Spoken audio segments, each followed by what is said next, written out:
Hello. Hi. Hello all. This is Miranda and PJ talking 3D printers for the end of August. A bit late, but life happens. Okay, PJ, how have you been? Stressed, shall we say. Oh, As I was what? saying a wee bit earlier, my printer's been causing a lot of havoc. Oh, Yes, a lot of havoc. did, I've had jams in it. mm-hmm. I've had dead print heads. Oh, it's just been a nightmare. It literally has. To the point, as I was saying earlier, we did discuss wee bits of this, but I'm just Yeah, actually, I had to buy more heads. yeah. So that's my 2mm and my 4, and I've got the other 4 on. And I Mm-hmm. had to buy them because, and I printed that. Yeah, that's not, I got a new filament, so I wanted to try the filament, and I thought I'd print it. And yeah. that's a dull gold. Oh, I like that. It's actually not too bad.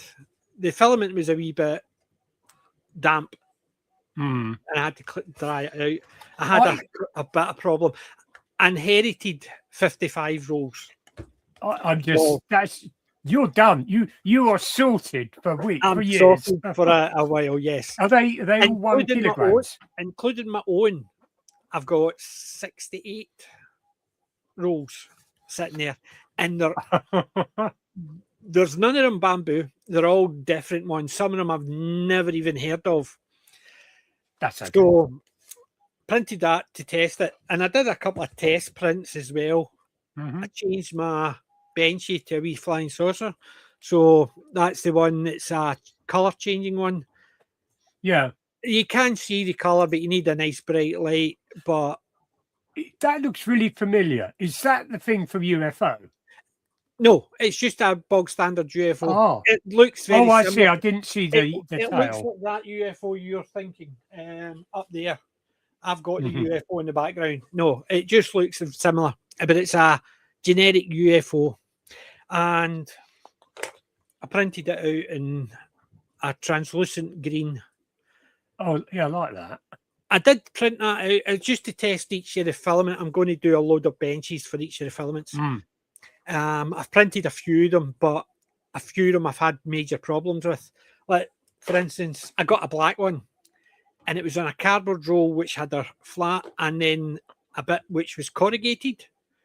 And it right. wouldn't, and it was quite broad, so it didn't sit right. And any time it was rotating, because the corrugated cardboard was bent in, it kept catching.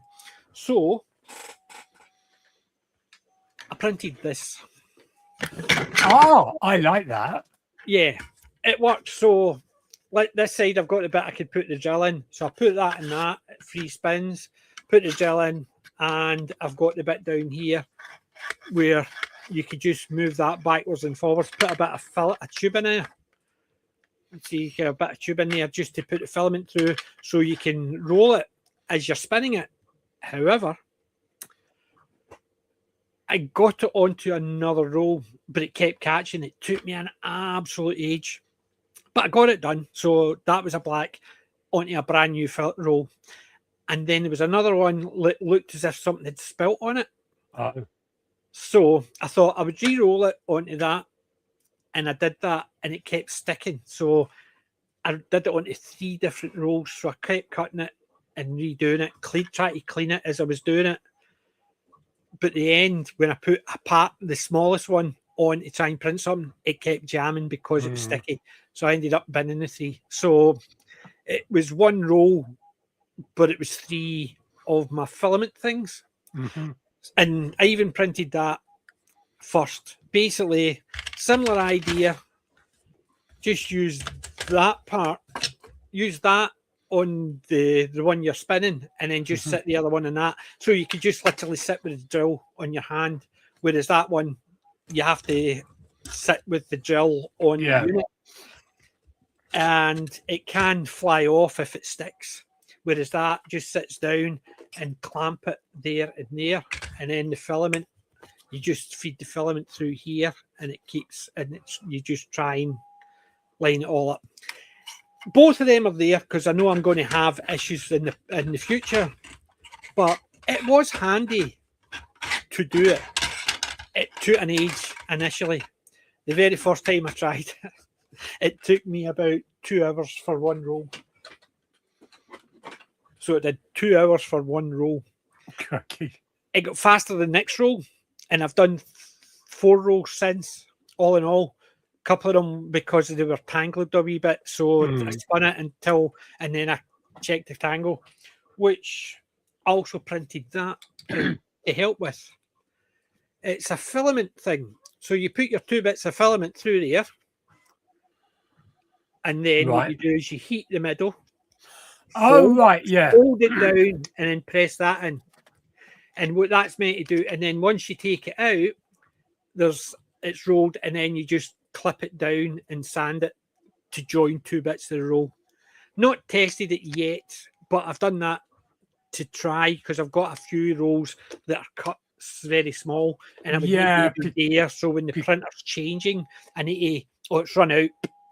If I want more, because I saw something online about a few months back where Sun Lu, I think Sun Lu made something like a little box, and you mentioned it, but people had mixed opinions on it for the money, what it did. So, well, that is just one that you just put the 2 bits of roll in. You can either use a lighter or a hot iron just to heat the 2 bits, and then press them together, and then put it down and squeeze it so it goes in. It's sort of the similar roll, but it flattens a bit, and then you need to trim it down, and then they recommend sanding it to try and get it as smooth as possible so when it feeds through. But you can actually, if you want, make your own colour changing by putting a pink and a red. So as it's going through, your print would suddenly red. Yeah. So there's things like that you can do. You can put 2 or 3 colours. So if you wanted to print a vase and you wanted it multicolour, then you just get a lot of different ones and just splice them, put 30 grams of each, and just roll them all together as one, and just print it, and it would print it as one colour, but obviously it prints it as different colours. So there's a lot of different things you can do. So, but the filaments I've printed bits and pieces using some of them. The red caused me the most hassle because I forgot to even check to see if it needed dried, because I bought a drying unit. So the red, I thought I need to dry because it kept sticking, and I thought, oh no, another nozzle's going very quickly. But it kept, anytime I went in, I would go in and there was a bit of red sticking, so I'd pull the red out, go through it, and it would start working. Then it would do it again. I thought, no, the head's going. Then I realised I pulled the red out, and it was very brittle. I thought, this red needs dried out because it is very brittle and long, so it would snap about that. And when it was in, it was trying to feed, but because it wasn't feeding properly, it wouldn't take the old one out because it wouldn't feed. Because it snapped maybe 3 or 4 times throughout the tube. So it was causing major havoc, and I thought another head. So that was another about 3 or 4 hours trying to diagnose what the problem was, and I realised it was the filament. So the filament's been put aside so I can dry it. And I'm expecting a few of those. That's why I didn't dry it straight away. I thought there's going to be a few. So what I'm doing, I'm printing at the moment, printing stuff for my printer. Oh, that's what I could hear. Yes, the printer's going, and that's printing a benchy thing, so I can print every new filament I've got. Some great ones, I've got sparkly ones, I've got glowing ones, I've got a load, I've got bendy ones. We'd like to see what that looks like. Do any of those require you to have a hardened, what do they call it? A hardened extruder? Oh no, well, I'm okay because when I bought the 2 new extruders, one's a hardened steel, one's a stainless steel. Now, the mechanism inside, the cog work, apparently they say if you're going to use a lot of some of them, you need to change that. But maybe with the ABS, which I've got one, but I'm never going to print ABS because I don't have an enclosure, and I'm not going to print something that's going to put out fumes. So No. the ABS is going to sit there, but I've only got one roll. But Mm. I got a load of PET G and I got a load of PLA and PLA Plus Oh, that's good. and weird ones like the bendy one. I Have you want to got? see what the bendy one looks like when I print something. Because I've heard about TPU. That's meant Uh-huh. to be a. Isn't that a bendy one as well, like bouncy balls? It is, but you need And- an enclosure. Yeah, that's what when I was my printer was on and I printed that, which is God damn it, God Donut! damn it. Just so happens I'm wearing the Dungeon Crawler Carol t-shirt, fleece. And one of my sister's friends, she loves it, and I started off. Oh God! Started throwing things. Well, is that the bench sitter one? Put that Yeah. up again. Why have you not taken the bench off it? I haven't yet. See, that's exactly the one I printed. And Yeah, actually, that's the same colours I printed it in. yeah. And I just popped it and just sat it in my shelf. That's So what I'll probably do. you pop that white bit at Yeah. the bottom. Yes, you could keep it and just have it sitting on your desk. But Yeah. pop I want it in the car. I'm gonna have it on the car so she sits on the whatchamacallit. Aye, well, I had it sitting in my shelving units, so I popped that support off, and I had it sitting in my shelving unit. And then a friend I knew read the book and really liked it, and she loved Donut, so I gave her that because I could print another one anytime I want. But yeah, up there, there's a Carol with Donut on his shoulder. I think it's that one there, the one nearest the door. That one is Carol with Donut. I was going to print it in multicolour, but at the time I only had the 4 colours. I've now got a unit can print 8 colours. Really? Mm-hmm. It was one of the things I inherited.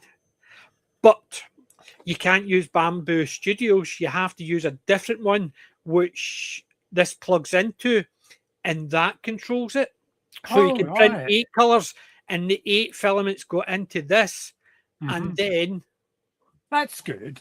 Then that feeds directly into the single extruder. So the printer thinks there's only one colour, but it's the controller that changes the colour inside it. So it's and it's in and out. What slicer are you using then? I'm using Bamboo Light. I've no changed. I'm still using the Bamboo's own, the Bamboo Studio. That's the one I'm using. But you can't use that if I want to use the 8 colour thing.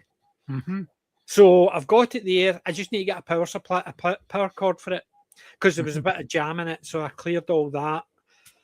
That was a pain as well, going through it, trying to understand it, checking it online, what it did, and then realizing what it did and what you needed to do. And you can't use Studio. You have to use, I think, Nero or something like that. All right. And it links into that, and that sends it. So you have to have that plugged into a single filament.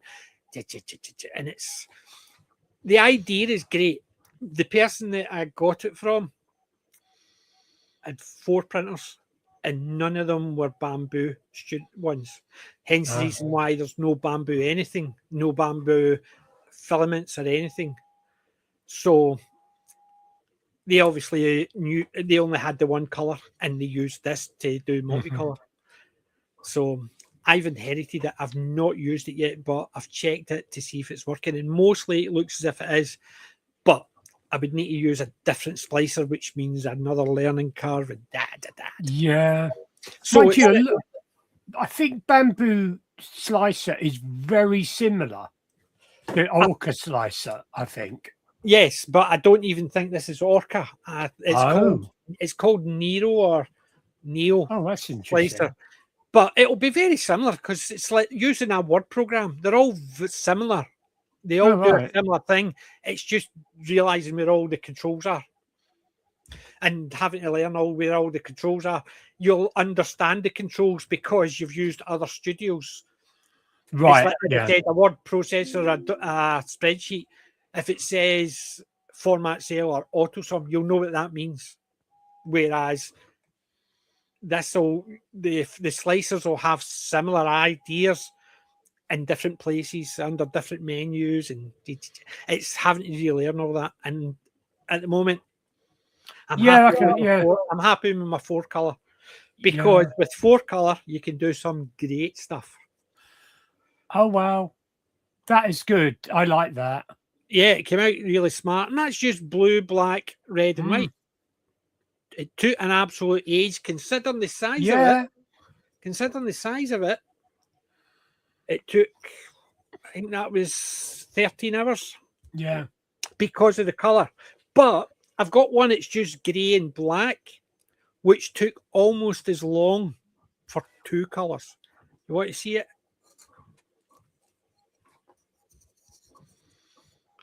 Oh, wow. I like that. That's only grey and black. That's really good. Whoever coloured it really well.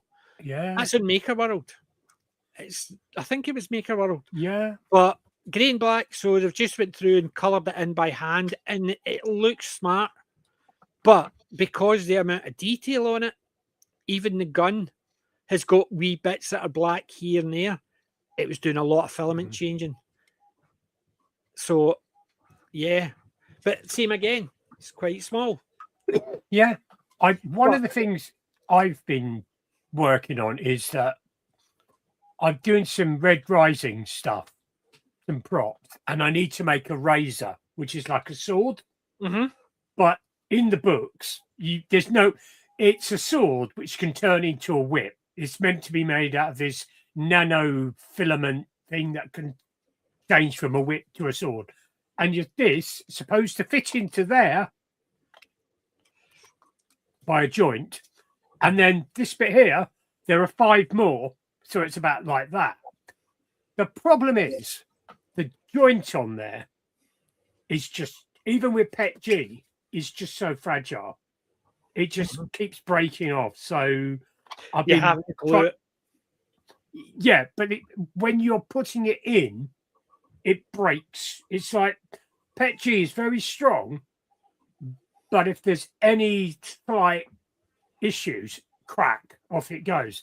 So I'm just going to have to rework on it. Well, because I printed one which is just in PLA, yeah, which had joints.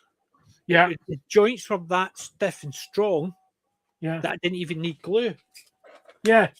So And I think I might make this. Yeah, I like that. That's one. That's a silk copper. So I wanted to print. Oh, yeah. So it's just a silk copper and a standard black, but it's PLA. But literally, yeah, that joint where that attaches, it just slid in, but I had to push it, but it held, and then that slid in, and that held, and the bottom part just slid in. They were a bit tight, but see, once you got them in, it's solid. Yeah, because I've got a friend of mine, he does cosplay, and he wants me to make the old commando knife, the Fairburn sights. Now, yeah, the old one they used in the Second World War. And I said, can't you get one? He said, yeah, the only ones I can get are metal. Yeah, well, look at and that he one. Said, obviously, that is a bayonet one designed for rifles. Yeah. But some of them you need to watch when you get, like that one there. Yeah, yeah. But it's so thingy. Look what happens. Any better at all. It literally, it just flexes and the end just snaps off. Yeah. That snapped off. I've printed that twice. Yeah, that's the one I've got to make for him. But not obviously, yeah. Well, that you need to watch because it's so thin. It just snaps off. If you're going to go for one. Is that PLA? Yes, both of them are PLA. Okay. I usually print in PLA because I'm going to sit in my room. Yeah. Whereas that one there is sturdy. Yeah. You can see the bend, but compared to that one is sturdy. So if you're going to print it, make sure, do your test print on the top of it first. Yeah. And if that is too flimsy, you need to scale it up. Because, as I said, the two of them, that handle is a better grip. Yeah. That one is a good grip, but it could do with being a wee bit longer, which means I would need to expand it, but I didn't want to because I would have had to cut it, then join an extra bit just to get an extra bit in the middle which expanded it a wee bit. But the blade is perfect. And it is sturdy enough that you could have it around for a day.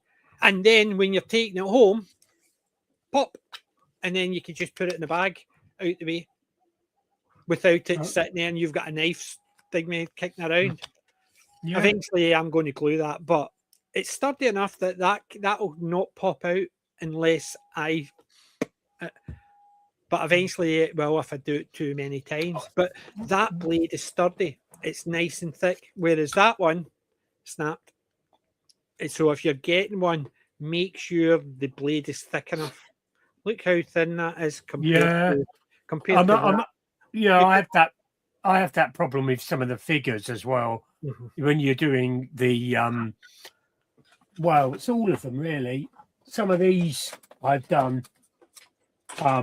My Red Rising figures, the swords, and I'm pretty happy with those. I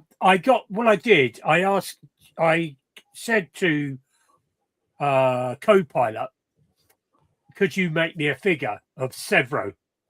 So I described in his howler get up. So it made that. I took this into the picture into Maker World, and I got him.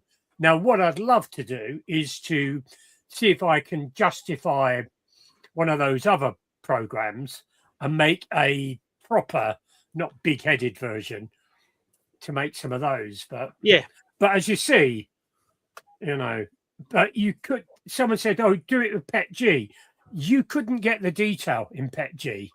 You could, but you would need to use a 0.2 nozzle to get the detail.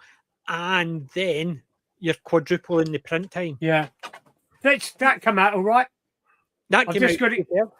I love this. I showed this to all my friends and they know exactly what it's from. Well, you can see up there, I've got my Sandman gun there. Yeah, I like that. I've got my Space 1999 gun there. I've got this Zat gun there, and I've got the Warhammer last pistol there.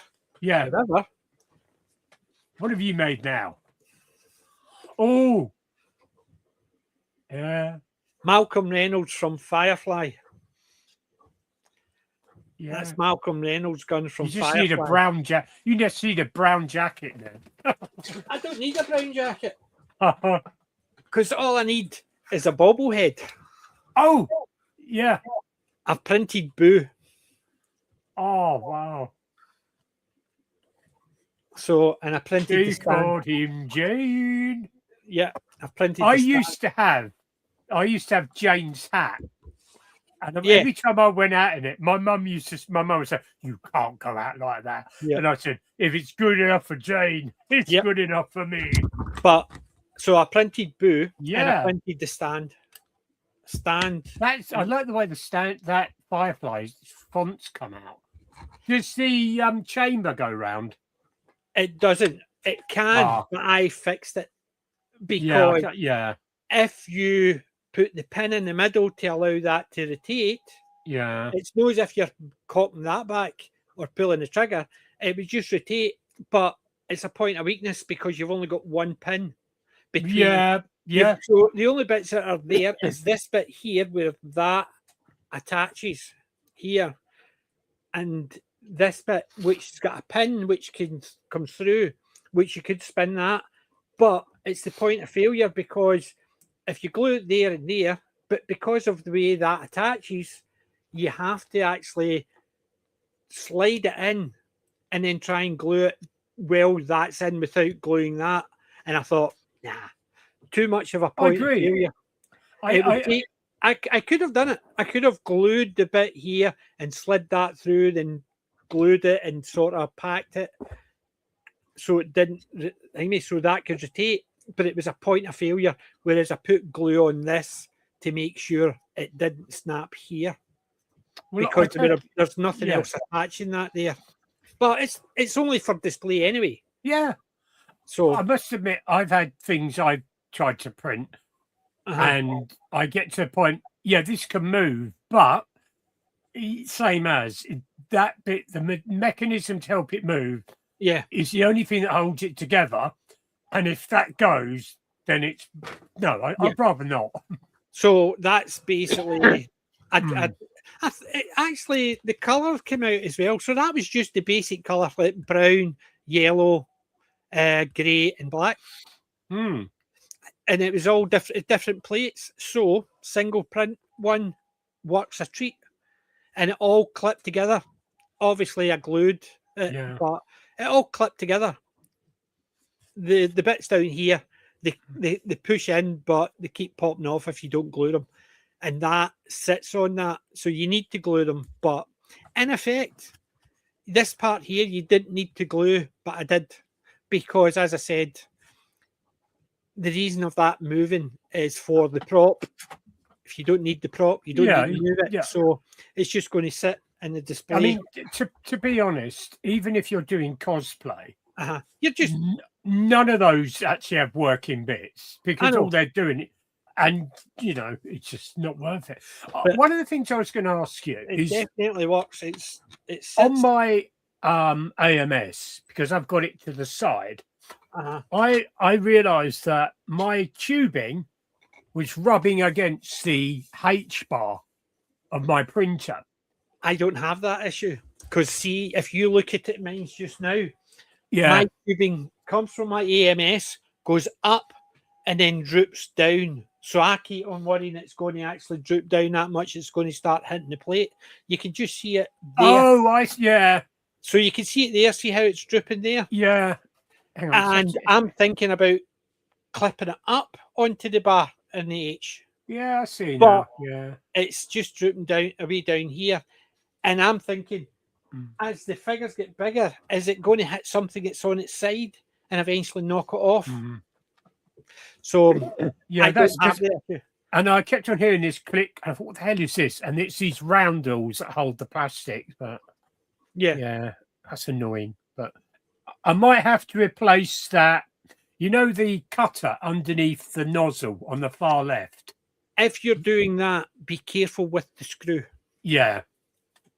I dropped it. I had to put a new one in.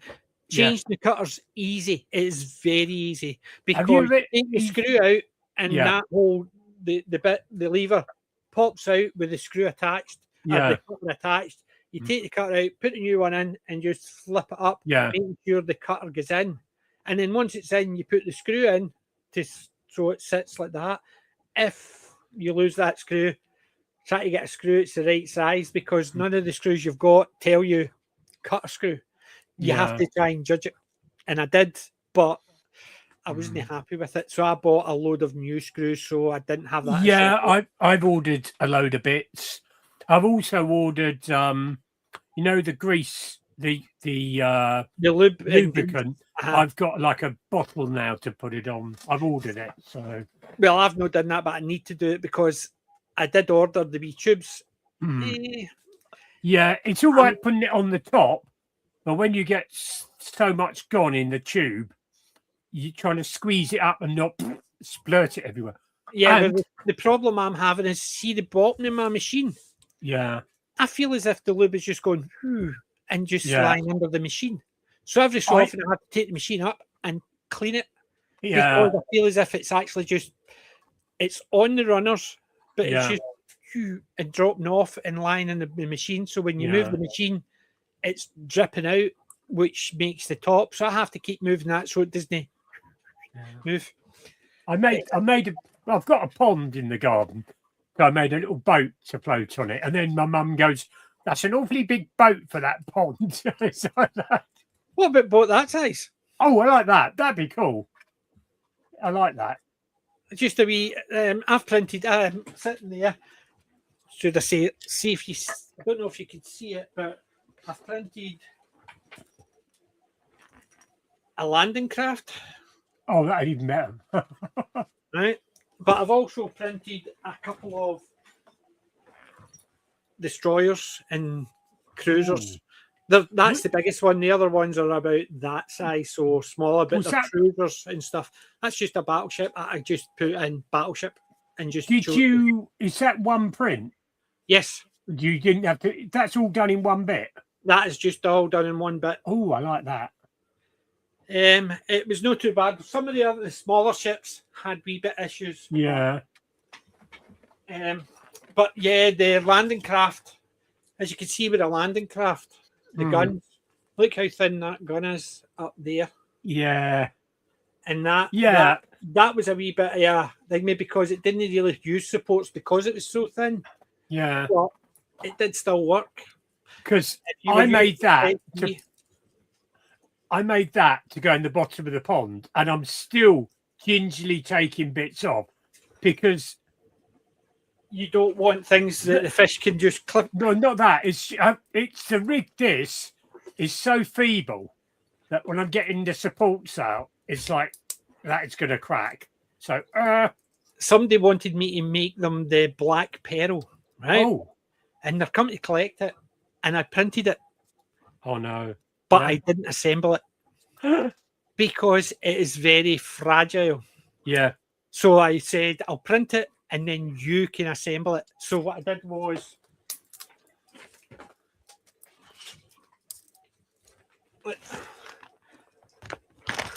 Oh, that's a good idea.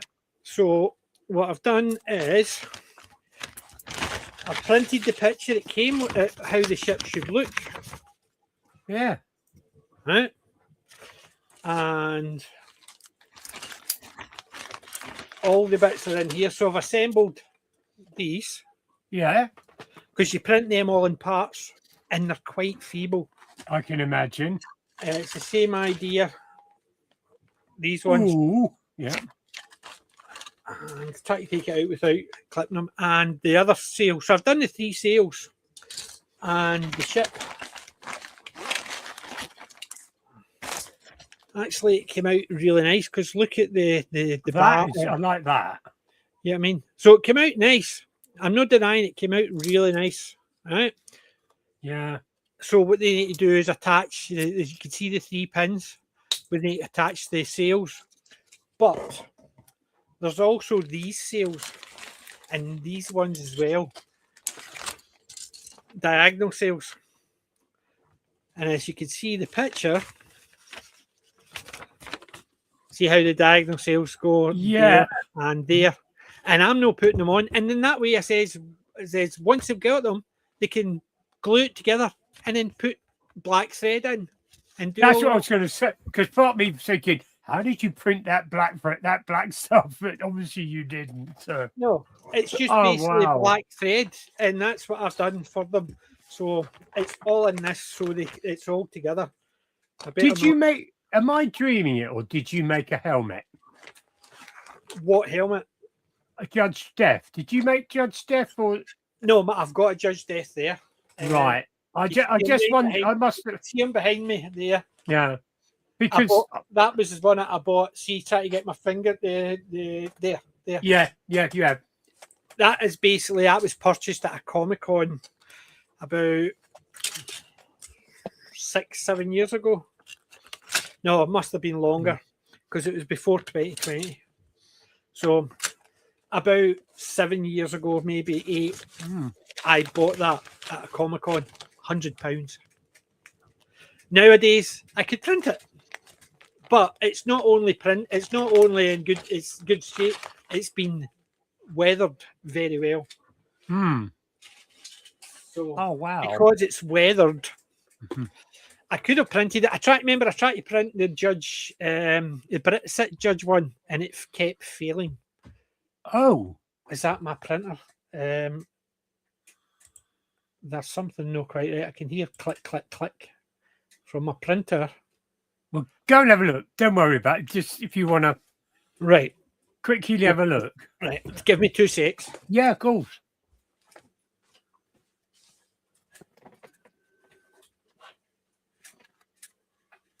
It's a printer jam. Oh no. It was one of these new filaments. It's just been tangled up the wrong way. That's all.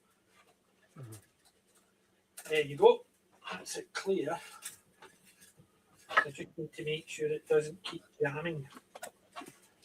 And keep an eye on it.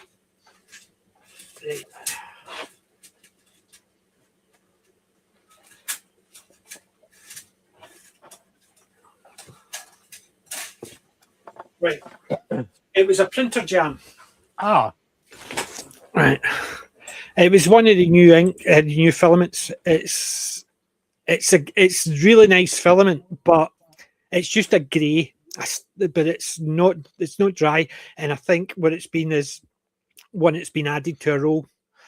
So when it's been in, it's sort of slid. So every so often it catches. So I yeah. just need to untangle it a wee bit and then roll it, and it works for a while. So it's been printing for a couple of times, so I need to tell it to resume. I mean, I've had to make those inserts for some rolls.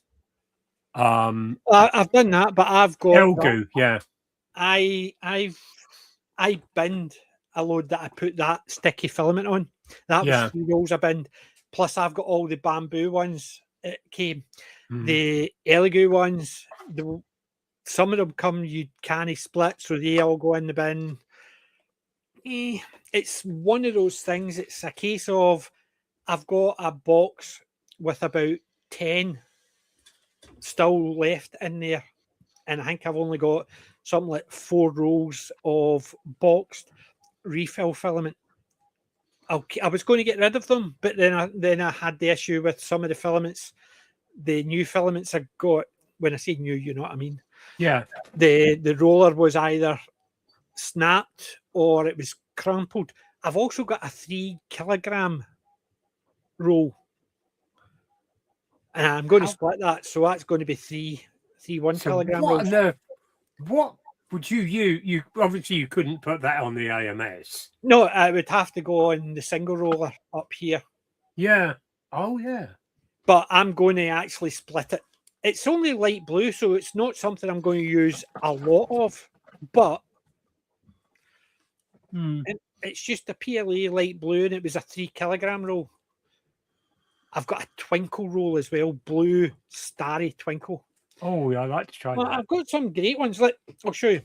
Right, I printed this. You know me and my Yorkies, right? Yeah. It's just a grey Yorkie, right? See the size of it. And I printed the same model, smaller. That took 2 hours. This, with the changing colour filament, right, should have taken half the time because it was a lot smaller. But I added the black eyes and the black nose, and it took double the time for a half-size model. Oh God! Because of that was the only colour change, was the 2 eyes and the nose. Yet that's half the size of that one, and it took double the time because of the colour change. That's how much it changes. Oh God, yeah. You know what I mean? But the colour change, I printed it because I wanted to check the colour change, and I don't know if you can see that. Yeah. You can see it with green. Around the sides, you can see the change on the ears. Yeah, that's where I'm seeing it. You can see it when it's, especially when it's shiny. So you imagine that in like a vase or a bigger model. Yeah, it'll look really good. But I'm very happy with this one. I want to do that. I found that and that thing, and I'd love to do that in something like that. I've got one I want to do in glow, right? Oh yeah. Right, hold on, I'll switch this off first, so I can set it up. Right, I printed. I printed this for my nephew. Right, because of my dodgy hand, I need to swap hands, and this is the bit that's going to cause problems. Right, watch. Oh, right! Wow! Just a dragon egg. Yeah. Right, a nightlight. So I bought a couple of these, and I scaled that up so it sits on top. Wouldn't mind doing that in a glow colour, so it just glows at night without having to put a light source on it. Yeah. Or what the colour changing one. That would be nice, and the colour changing as well. Yeah. But I'm not a big fan of Game of Thrones, so I've only printed 2 of them, and they've been 4. No, actually, this is the 3rd one. Printed one for my nephew.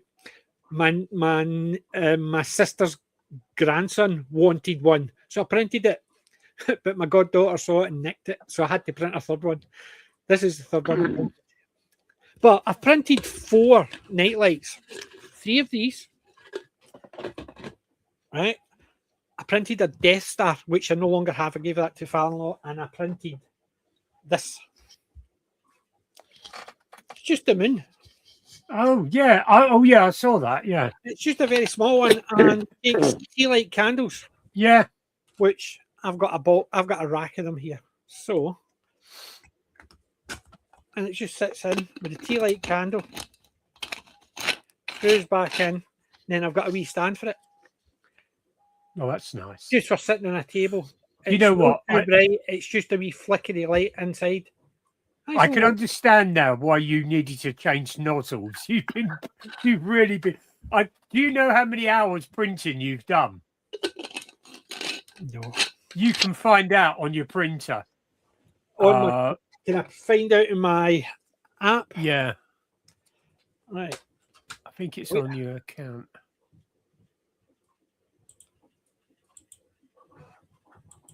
Let's see. There must be something. Print history. Right, that's just all the things that I've printed, but is there something that can tell me the hours I've printed? Yeah, I'm sure there is. Right, let's see. So if I go to bamboo, where is it? Where is it? Where is it? Bamboo. Oh, it's in your device. Under my device, right? Okay. No, it's actually on the printer. Sorry. Under device, under. It's actually. I only found it on the printer.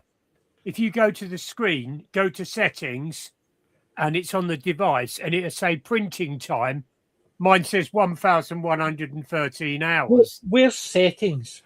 It's not on the. It's actually on the printer itself. On the printer itself. Yeah. Yeah. Under settings. Give me 2 seconds. Yeah. So if you go to settings, device where it's got the code. Yeah. And then click on that, and then it'll say. How many hours is yours? 1,113. Oh dear.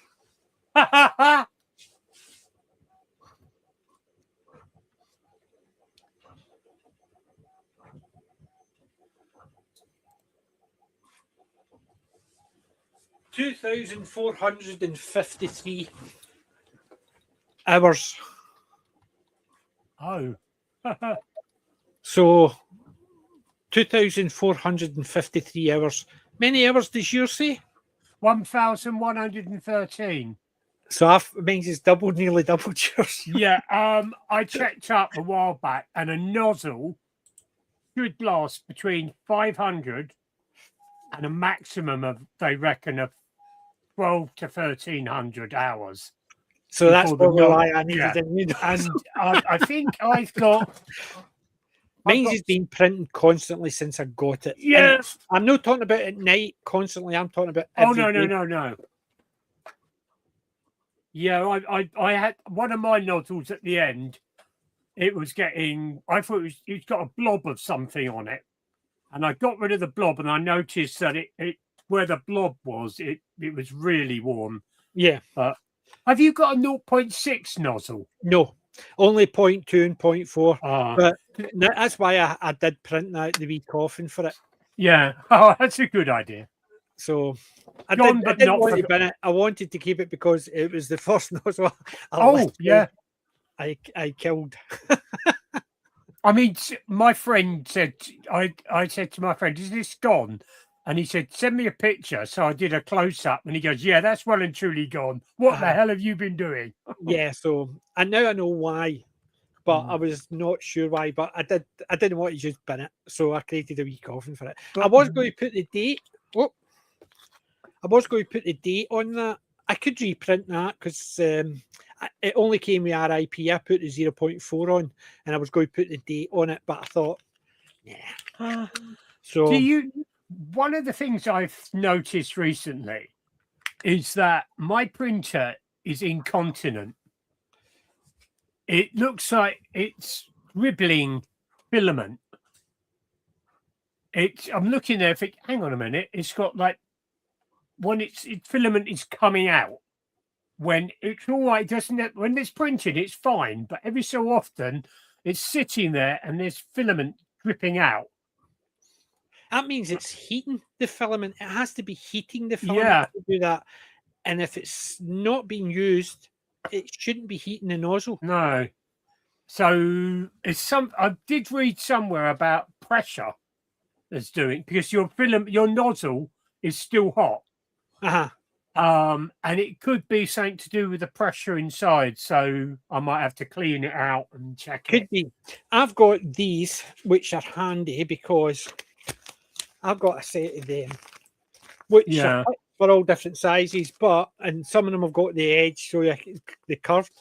But one of them is just a pin, and that goes right into the nozzle until the point where the filament, it's thinner than the filament, so it goes into the point, and then once I get to that point, I literally shove that in to see if I can get that further. And then what I do is I check, make sure the actual extruder part, so I take the nozzle out, put that in where the filament comes in. Yeah. Or each 4 of them, not just once. Put it through, push it through until it comes out. So you know it's not the filament part. And then once that's done, if it's still doing that, put the nozzle in and put a filament you know works. Because it could be the filament that's causing the problem, but it could be the nozzle. So if you put a filament you know has caused you no issues and it works, more than likely it's the filament. There could be it's too dry and it needs cleared, it needs dried, or it could be there's an issue with the filament. Snip it, take a roll or 2 out, cut it, and see if it's further down. It's fine. It could be something in the filament, maybe a wee clog, a wee bit of junk. The amount of filaments they're doing, maybe occasionally you might get a wee bit of schnitz in it. Yeah. So it could, if you're having that issue, make sure the extruder is all clear, all 4 of them. Then put the filament in with a filament you know works. Test it, and if it works, then go back to the filament that was causing the issue, pull it out a wee bit, and snip a bit off in case there's an issue with a bit of roll. It could be something like a wee bit of smuts in it. At the moment, I've had whites, greys, reds, greens, blues. The only problem I really had was with a particular PLA black, and I'm sure that was Sunlu. Normal, I've used BAM, and it was sticky mess. Was it sticky before you used it? No, when it was making the when I was making stuff, it was really gooey on the actual. I was making figures with it, right? And I never had it with any other, and it was brand new filament. Did you check the temperature guide on the roll? Remember, every roll's got a heating guide. I looked at that, and it was supposedly the same as the normal filament PLA. But see, if I had the problem I did when I was having the problem with it, was constantly. I mean, I would check, and initially I would raise the heat to the maximum. Yeah. And everything started working. Then it started again. That's when I found out it was the extruder part was wobbling because a couple of screws had come loose, and I bought the new screws and tightened it, and I've not had the issue since. But when I was doing all that, when you click on the thing, the default generic might be slightly different, and that one might be very tolerant. You need to maybe increase the temperature, or decrease the temperature. Yeah. Try printing a benching as it comes. Then reduce the temperature down to its minimum. Print the benching and put it up to its maximum. Print the benching. It could be a case of you realise it's a wee bit too hot. You need to remember and reduce the temperature, because I increased the temperature on some and I was getting better results. But it could be anything. I think it could have been familiarity. PLA's always this temperature, do that. Yeah. And then I thought, oh no, that's not I working. mean, I've had issues with PLA. Right. I printed this. Yeah. That's Tintin's dog. Oh, I thought I recognised that. That's Tintin's dog. Yeah. I printed him with Tintin, the Professor, and the Thompson twins. Mm-hmm. It got to there, and then it started failing. Oh. So he was the only one that survived, and I didn't reprint them all. I just kept him, and the rest of them went in the bin. I think it was the filament, because the filament was coming out, but it just kept. And I think what was happening is it got so far, and then it wasn't coming out hot enough, so it was kept tripping, so it would knock things over as it was extruding. It was too brittle. So Yeah. I think need to do when I try that again, which I did. I tried it later on when I increased the heat slightly, and I made an Alf. Ha.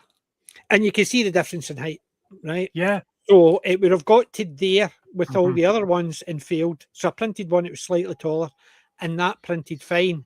And that was because I slightly increased the temperature.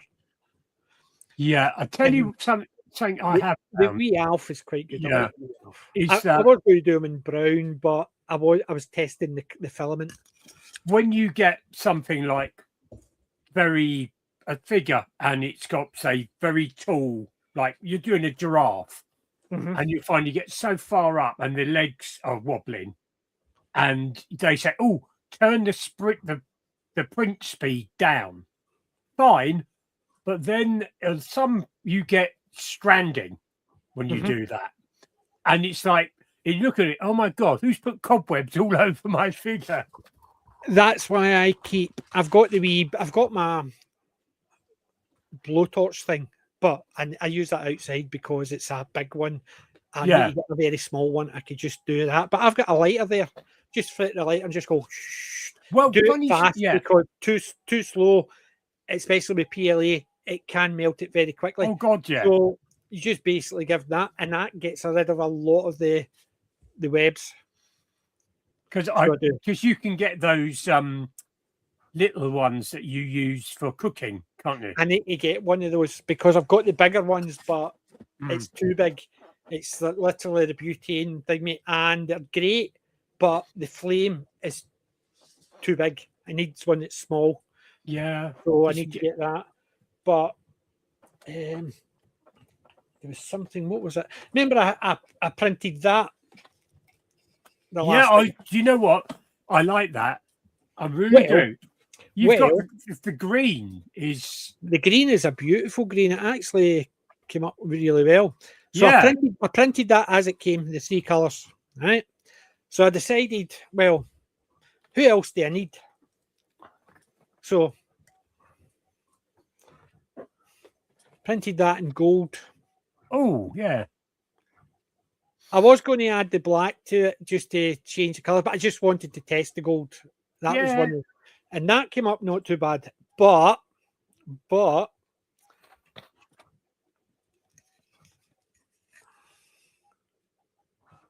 Ben Grimm. Yeah, isn't he more of a brick red? Yes, but that's just an orange. I've got fire engine red and I've got red. It was literally to test the thing, because I want to do them black and then paint these so you've got the black in between. That was just a tester. Could you oh crikey, could you do an ink wash on that? I could, but I've not got any of my paints or anything like that.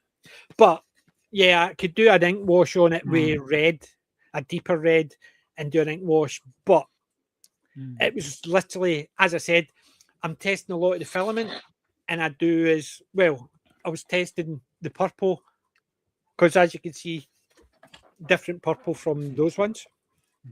It's just more shiny purple. So I wanted to test the purple and the orange. I wanted a Ben Grimm, so I printed that instead of printing two benches. Took 13 hours. Do you think sometimes when I'm looking at multicolored things, I'm now realizing that the way that you make the model and apply the different color filaments, it makes all the difference in the time that it takes. This one, what I did was made it a green model, no problem. Got to about there, and then I basically spliced it all purple until I got to the bit where it hit his green there. Yeah. And then when I went above that, and it was all green until I got to roughly there, and then it was all black. And then I painted the rest bits and pieces, because if you just did that green and you just went click and just overlaid the purple, it would have taken it, but every layer it would have changed colour. So what I've done is made sure. However, with Ben, couldn't do that because of where his arms are. So I couldn't splice the purple all the way up. Hence the reason why that took longer to print than that did. And the two of them are the same size model. See, that is the thing you have to remember. And it makes a difference when you see people that would say, take the arms off. Yes. And print them. And because that, as we're learning, we can see why things have been done like that. Yes. So you think, why I've never not do actually that? cut a model like that. I've cut models. I've literally taken a model and thought, I like that model, but if I lie at this angle, I could just cut that bit off and then print that separately. I've not done that yet. See, there was one that I'd printed in 3/4 of the way up. The arm, the sword, believe it or not, stopped, and everything else was fine except the sword. So you stand like that with a bar. I thought, bugger. So I got the model, cut it, then I cut it. So I only had the sword, and then I printed that, and then just glued it on. Did you do that in bamboo slicer? Yes. I literally just put the model standing up, so the sword, I basically rotated it so the sword was straight, and then I just cut where the bar was. And then because it took the bar and the other part of the model, I just rotated it round. I rotated it round, and then I basically did the same. And then I got the gap in between the sword and the model, went and split it. It was, sometimes you have to tweak it a wee bit because of certain angles, but for smaller bits that I just need that, you can't split it any other way. But I know you can actually go cut that bit out, but I must admit, there are things because I found things on other sites and I put them on, and it's like, oh God, I've tried to cut it, and it's just like, oh God. I did that with the Sword of Omens. No, the Sword of Omens. He-Man's sword, the Sword of Power. I wanted it for my grandson. I had a model that size. So I went, whoop, cut with plugs, cut with plugs, cut. And I watched where I cut it so I could put the handle. And then I could do the next bit and the next bit. And then what I did was I increased the size, then printed it so it was half the size sword for him, right? So he could start around with it. But I found the pegs were a wee bit brittle. So I had to, the pegs were only there to guide the glue. Yeah. And it worked, but I think he doted around hitting things and eventually it snapped. But I told him it's not an issue.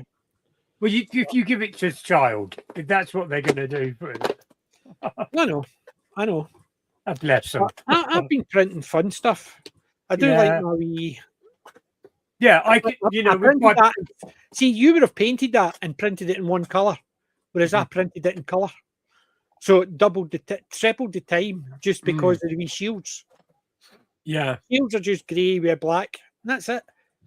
But if I'd printed that on its own, it would have taken an hour and a bit.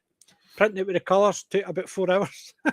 See, the thing is, if I want to put something like that near the pond, I'd have to print it. Because I don't want paint coming off and contaminating. Yeah, but the thing is, that's just PLA. But I know what you mean. You would have had to print it. But that means you're getting 3 colours of PET G. Yeah. And that's the thing. I don't think PET G's poisonous. So. Well, if you're putting it in you need to look at temperatures. Cold, warm. That's what's going to affect it. But I've been doing some great stuff that I'm very pleased with. Some stuff, not so much. Like, for instance, I like the guns. I like the models and stuff like that. And I've been doing some models, just bog standard stuff. Oh, So basically printed one of them. I was going to colour it, but I thought it's just going to sit on the shelf. Yeah. It's good enough as it is, really. Surprise, surprise. Judge Oh, Fred. yes. Oh, I like that one. This one came without a badge. But all I did was I took the badge see that badge there? That badge there. Yeah. Right. I printed that badge, but I took it and then just went zip and just merged it and then just moved it in and out until I got it perfect, rotated it until I got it perfect. And his badge came out quite well. You know what I mean? It's a wee bit, it is slightly bigger, and obviously there's no chain coming down, but he's got a badge now, whereas the model didn't come with a badge. So I wonder if they did that so people could put their own badge on with their own name. I think what they did was they did it with the thingy maker, because if you look at the face as well, it's basically straight in the eyes. If that was done, it would have been filled in, so you wouldn't see the eyes. I think with the model maker, and it's no put the badge on it because it does the generic. Because they've done really well. The gun's slightly wrong. There's slight bits and pieces I notice are not quite right, but it's an okay model. So I got printed, but I decided I needed something bigger. Oh yeah, old Stony Face himself. Yeah, and that came out really sweet. I'm tempted to do that in a dark blue or just a full colour, but I tried. Yeah, thankfully it didn't smash.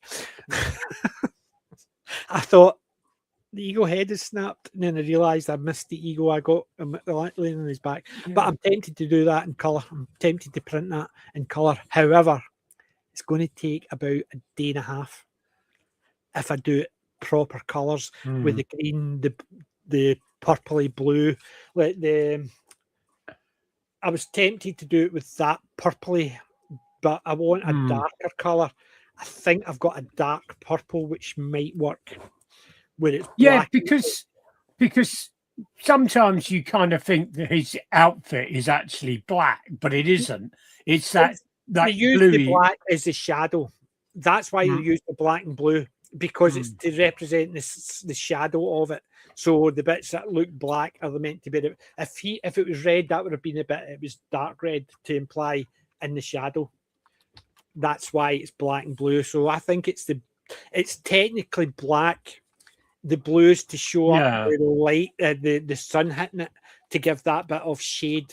So that's why you get it. So it is technically black, but I think it looks better in a dark blue. So I'm tempted to colour that one. And have you got any Judge Andersons? I've only got that. All right, the badge, I've got the side badge, I've got the dread badge, I've got LAPD, that's from Dragnet. That one's from what's it called? I've got the model up there somewhere. It's the space one, the Jerry Anderson space one. Space Precinct. Oh, I remember that. I've got a big Judge down there. It's just a Judge Dredd with Mega City in the background. You can just see the top of it there. So that's the only Judge Anderson I've got is the badge. So yeah. Did you what actually went wrong with your Britsit helmet? That was the bit. Remember, I was telling you when I was printing, my machine just kept, and that was the head. It was causing that. Now I've just diagnosed, because that was when it first started sort of moving, and it was because the head wasn't stuck properly. So when it was printing, it was because it was hitting out because the screws weren't tight. As soon as I tightened the screws, everything, and I've had no issues. But because it's a 3-day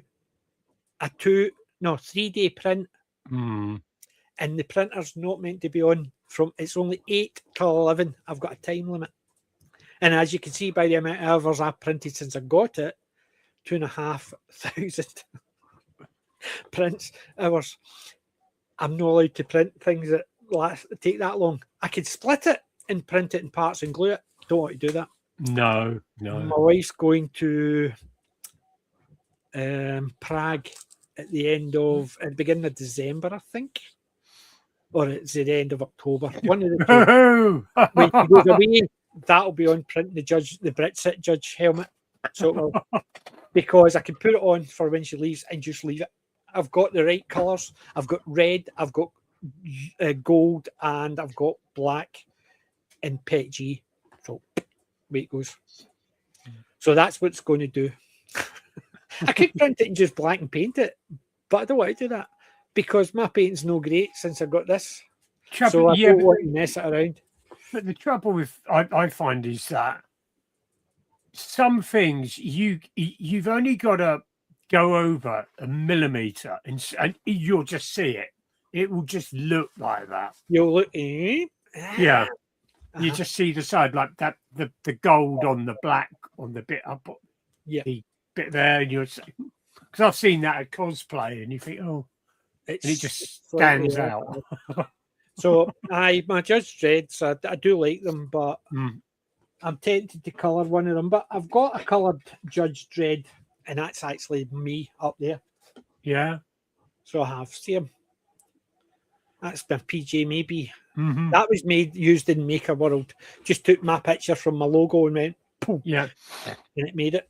So, but I've been printing wee bits and pieces. Finally got a Sasquatch. Oh, nice one. I did that in the brown. I bought the brown to do a couple of things that I needed to print, and I ended up printing everything, and I've ended up with 3 different colours of brown now. So I've got brown, I've got light brown, I've got beige, and I've got chocolate. Oh, nice.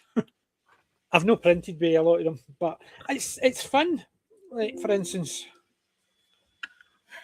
Oh. Is that the M60? Yep. God, I remember having one of those for Action Man. Yeah, I had it for Action Man on his scout car. Yeah. His scout car. My brother had the tank. And Scorpion. I had the scout car. Yeah. So I did, and that was on it. And I wish I had the printer now because I lost the gun. Yeah. And then when I found it, I had lost the bit where it clipped onto my scout car. And being a stupid kid, what did I do? Punched a hole in the scout car so the gun could fit back through. What a prat. Oh, yeah, but I was a kid. But I actually went quite well. I had the Scorpion, and what the problem was, where the hatches were, those hinges were very fragile. Mm-hmm. So one of my friends had the I Scorpion broke them. I broke mine, and I said to my dad, oh, can I glue that? And he said, well, if you go in the shed and you're careful, there's glue in there. And then I went up there and I got plumber's glue. So I started slapping it on. And my mate goes, I'm sure you shouldn't be using that one. And as I put it there, the arms went, bleh, and it just melted the plastic. It's just so, it looked like, my friend goes, oh, it looks like it's been hit by one of those incendiary grenades. My brother had one of my friends had the German half-track, which was great. Oh, nice. Had the helicopter and the Jeep. Yeah. One of them had the Scorpion and what's the other one? The armored car? I had the Scout car, which is the armored car. I had that one. My brother had the Scorpion. Wasn't it the Scorpion? What was the other one he got? I think he had the German half-track. No, it wouldn't have been. He had the Jeep. That's what it was. Yeah. He had the Jeep. I had the Scout car. My friend had the Scorpion. One had the helicopter. One had the German half-track. And one of them had the boat. Oh, right, yeah. So we all had them at the same time. Some of them had the parachutes throwing them off because we stayed 4 up in the tenements, and where the veranda was all at the front. So you'd walk up, the veranda was right across the stair aisle onto Yeah. the two front doors. So you could go up to anybody, any flight, and you didn't need to actually think me because it was opened and you could just throw them over. It was great. And if you remember to open the door at the back so the parachute opened, otherwise you were just throwing it and it was just boom. Oh, I forgot to open the door at the back. But it's thingy. The printer has been a godsend. Yeah, I mean, I printed this for Darren and Wendy, right? Yeah. For Darren's book. And I liked it so much, I printed one for myself. Still got to assemble it properly. So Oh, wow. it's basically, I thought the model was great. So it was. I've no glued it. It's still to be finished because I've still to fix the windows because the one I've got, the windows are a bit too deep. Because when I was doing it for Darren, I had to make sure the windows thing me, and I was cutting it in pieces to get to test this, test that, and when I tested it, it came out great. But when I printed the windows, I'd forgot to resize them, so they were slightly smaller, so they kept rotating, and the glue inside, and so what I had to do was go in with a drill. But it still looks good. It actually looks better than the other flying saucer I've got. This is a better one, and I must admit I like it. Stand, I might change the stand because that's a wee bit. It looks perfect like that. So I'm thinking about putting it at my window so the sun can catch it, but I might have to reduce that by half. So snap the bits underneath. The 3 round, are they made out of the same? No, they're not, are they? They're made out of the translucent, the same as that, and the same as the words. Yeah, they are made out of translucent. What I was tentatively thinking was, see this, take that out, put LEDs in there. The LED I've got in that in there, make that hole bigger so you can put your finger in and press it. But I would need to actually put a bit so I can charge it. And then when I put that on, it would light up that. But I would need to also put holes in so it would light up these as well. So I would need to actually get in and put negative parts in so there's holes.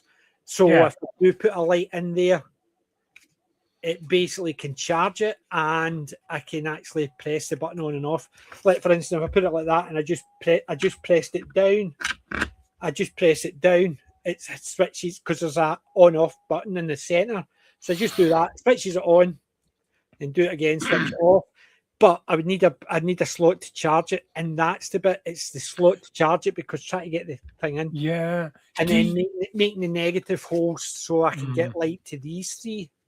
Because doesn't Maker World or Bamboo Labs actually do lots of little sets for doing things like that? Well, you can make just add negative parts to it, put them in the right place, and then when you print it, the negative parts, it just creates the gap.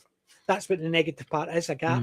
So if I put a negative cylinder between inside this, adding coming out there and going in there and make that hole deeper, then as long as I can see the hole going right through, then I shouldn't have an issue. That's another project. It's a project I would like to try. I mean, I had a hedge trimmer I've had for about 10 years, and the handle, the grip, the trigger just broke, and I looked it up and I found one and printed it off, and I thought, wow, put it on, pulled it, and it broke. And I thought, oh. But the problem was the handle, the trigger itself was okay. It was just the whole internal mechanism had worn out. And that's why the original head trigger broke, because the metal inside, what I didn't realise was it had actually either cracked and it just pressure of that on the plastic broke it. And that's something you can't do. You can't actually redo the metal, which is really sad because I was really impressed that I was able to find. Oh, that's the thing. I've done the stuff for my metal detecting. Yeah.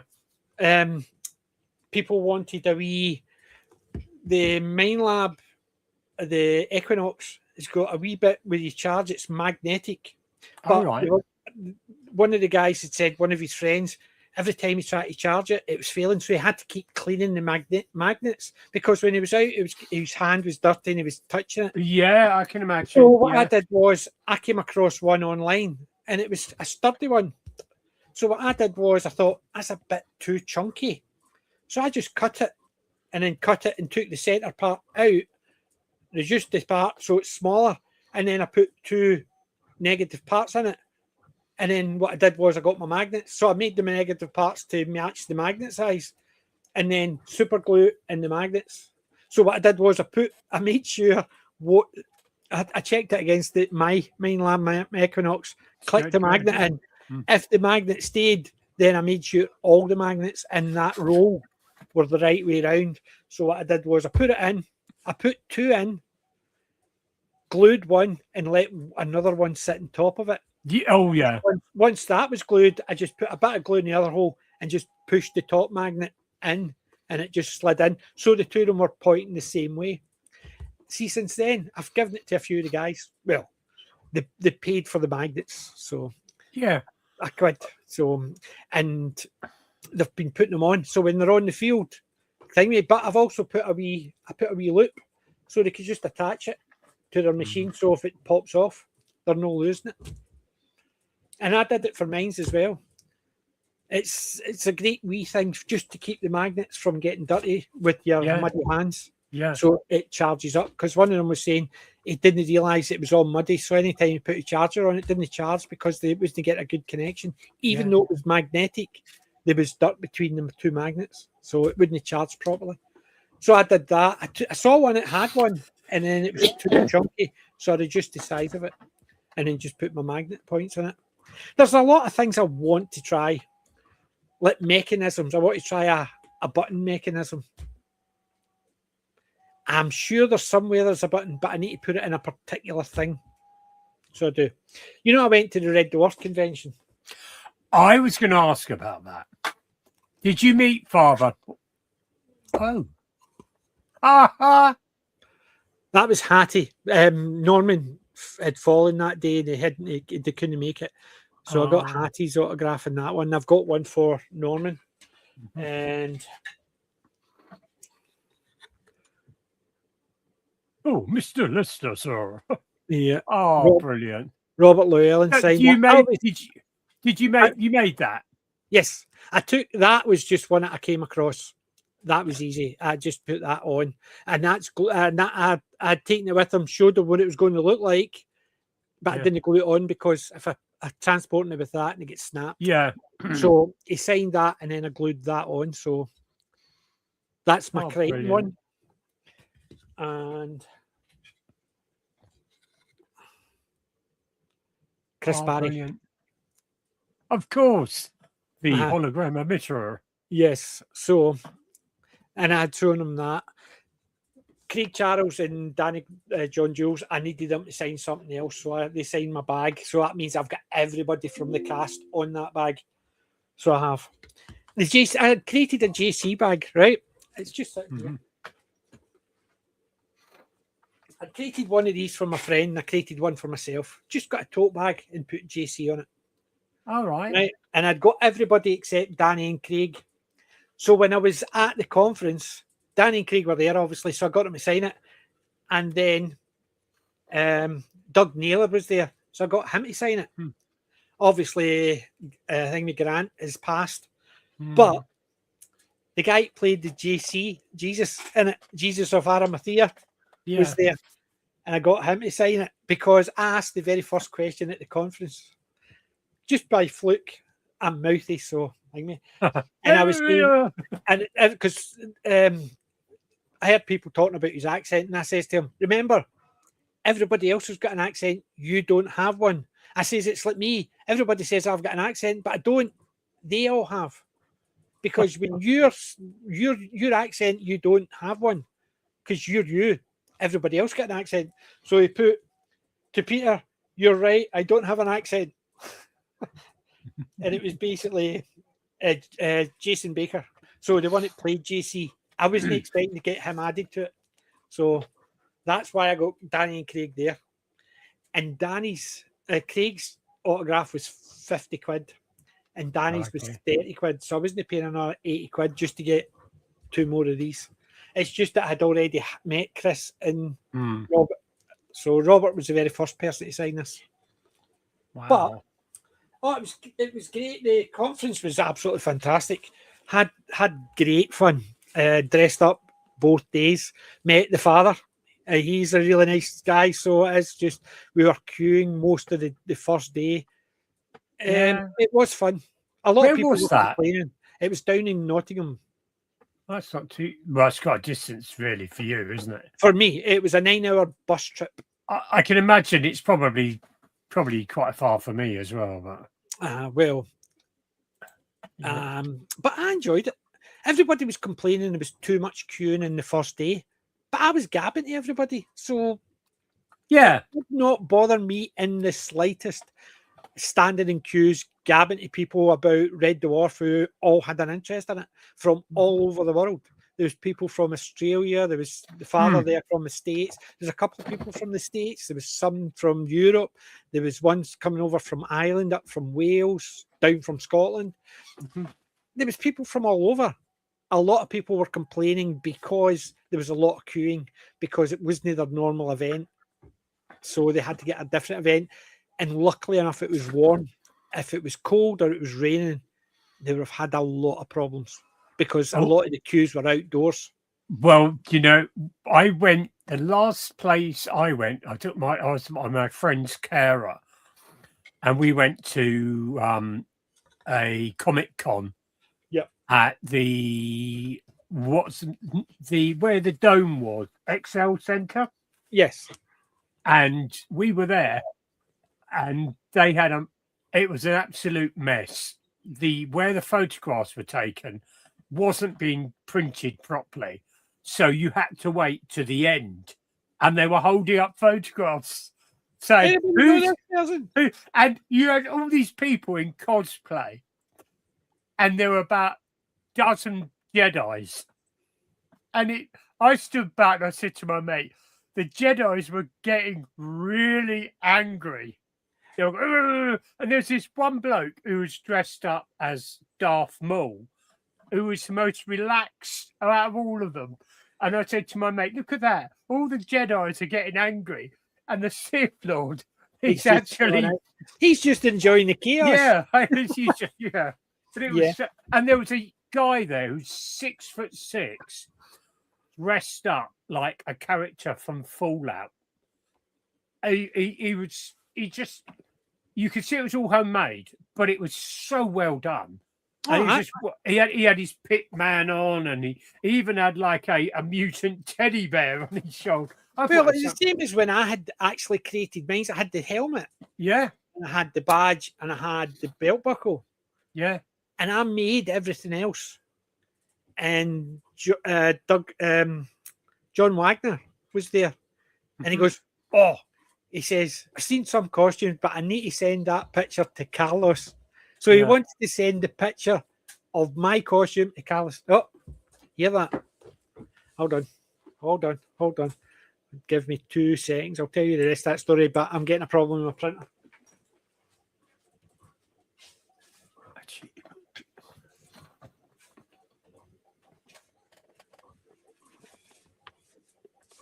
I just unrolled the thing again. I just unrolled the filament because I could hear it going, so it was starting to clip up. What I'm going to do is use that and just re-roll it into a new one. To be honest, about a few months ago, I ordered a Sunlu, just Elgu, grey filament PLA plus, double plus. And I had so much problem with that because I don't know, it didn't come to in the official way that it normally comes. It looked, I thought, well, it was in the plastic bag, but the box was beaten about. And when I opened it up, fine. But I was noticing after a while how crisscrossed the filament was. And then I went out and I had clunk, plonk, plonk. I looked at it and it was underneath. It'd gone under. That's and what I thought, happened with that one. I wonder if someone has misspooled this. So I had to take it, unroll it. And I think I had so much. And I thought, if I have to go too much more on this, I'm going to end up binning it.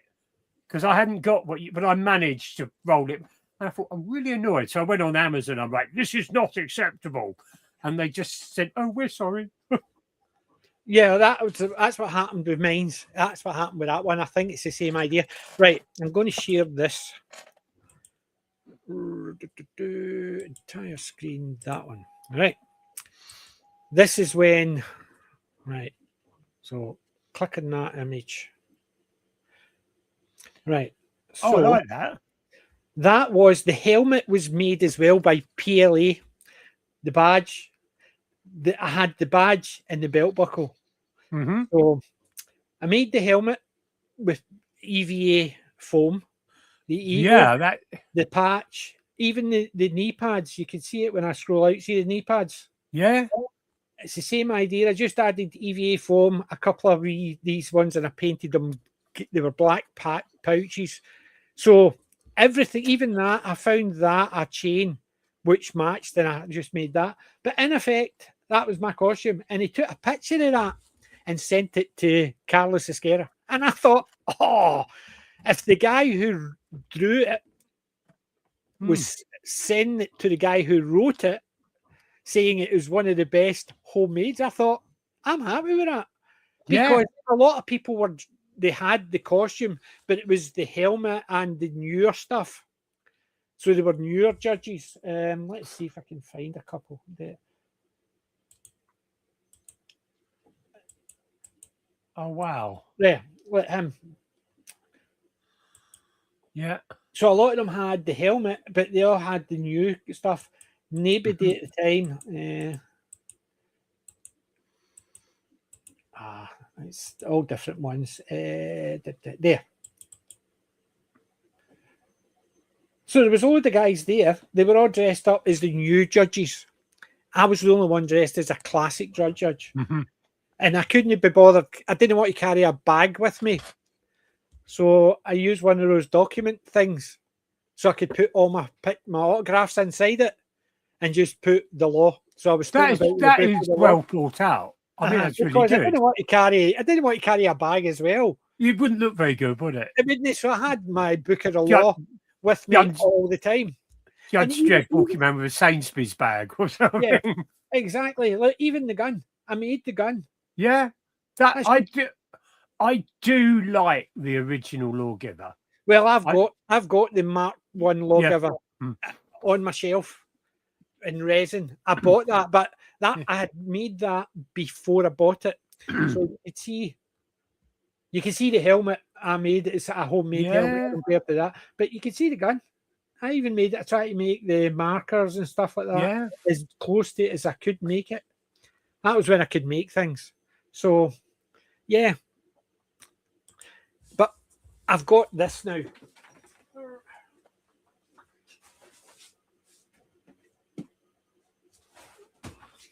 So I don't need to 3D print anymore. Oh, nice. It is. It's lovely. So I'm going to make this bigger. Oh, yeah. Right. If you worked out how to do it.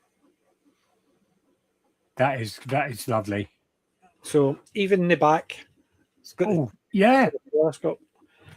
So it's really good. And it's got Lawgiver Mark I. And because I remember, did you ever play the role-playing game? Yes. Because we had to remember all the different types of bullets. Yeah, you had your sheet. You could have 2 in there and 2 in that one. That's it. Yeah. And you were able to, was it verbally commanded as well? You could verbally command it, or else you could just flick the and the classic thing in the I think one of my friends made a mistake of, like, one of the judges, he lost his Lawgiver, God knows how. So he picked up another judge's Lawgiver. And blew his hand off. Yeah, the games master goes, "Are you sure you want to do that? Judge Kevin. Yeah. Do you remember the stub gun? Oh God, I've got a STL of a stub gun. Have you really? Wait a minute, Oh, wait a minute, wow. see if I can find Because it. I said to my friend about it, he goes, what are you talking about? I said, the stub gun. Is the stub gun the one that you, every time you fired it, there was a You had a chance chance of it blowing up in your face. Yeah. Right.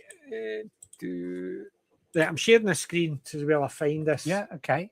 Right.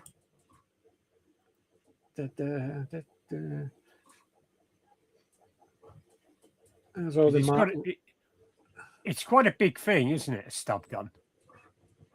That's a cosplay. The badges. Yeah. Rojo's Judge Dreth. I thought I had a stub gun.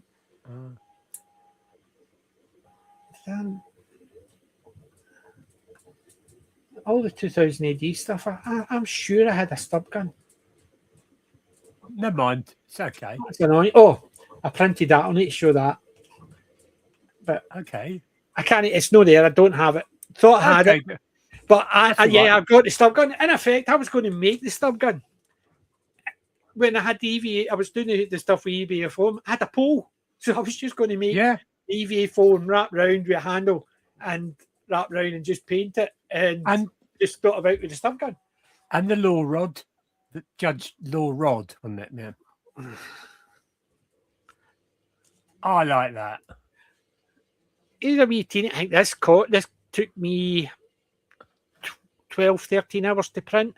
I can imagine. Because of the colour. It was basically just black, but in effect with the red, the gold, and the grey.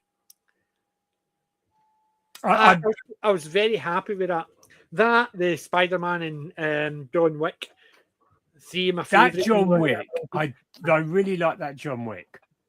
Somebody coloured it that way, and I thought that is just such a beautiful model. Yeah. I just had to print it.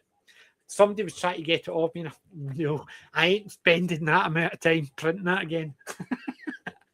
My wife says, sell. You know what? Years and years ago, my best friend, who's sadly not here anymore, did you ever know people had a knitting machine?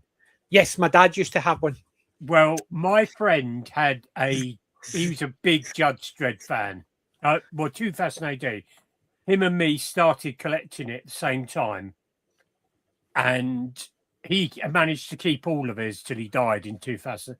And he had the lady next door. She got one of them knitting machines, and she said to his mum, "Oh, can I make something for you?" She goes, "No, but my son might want something made." So my friend's mum got this woman next door to make a knitted jumper with Judge Dredd head and helmet on it. Super. And I said to him, "Oh, does she make?" And he goes, "No." After she'd finished doing that, she was never ever going to do it again. It was so hard to do. Yeah, because I remember my dad. He got it from my mum, but my mum just looked at it and goes, "No." So my dad used to sat there and he would fiddle around and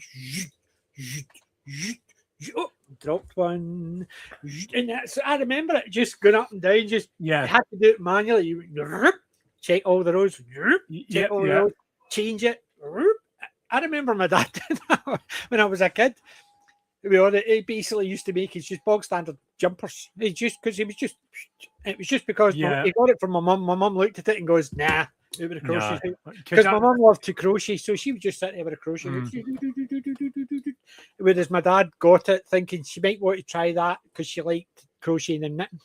Nah. So my dad thought, it's not going to waste. So he sat down and fiddled around. Well, good. Well, do you know what? That's good though, isn't it?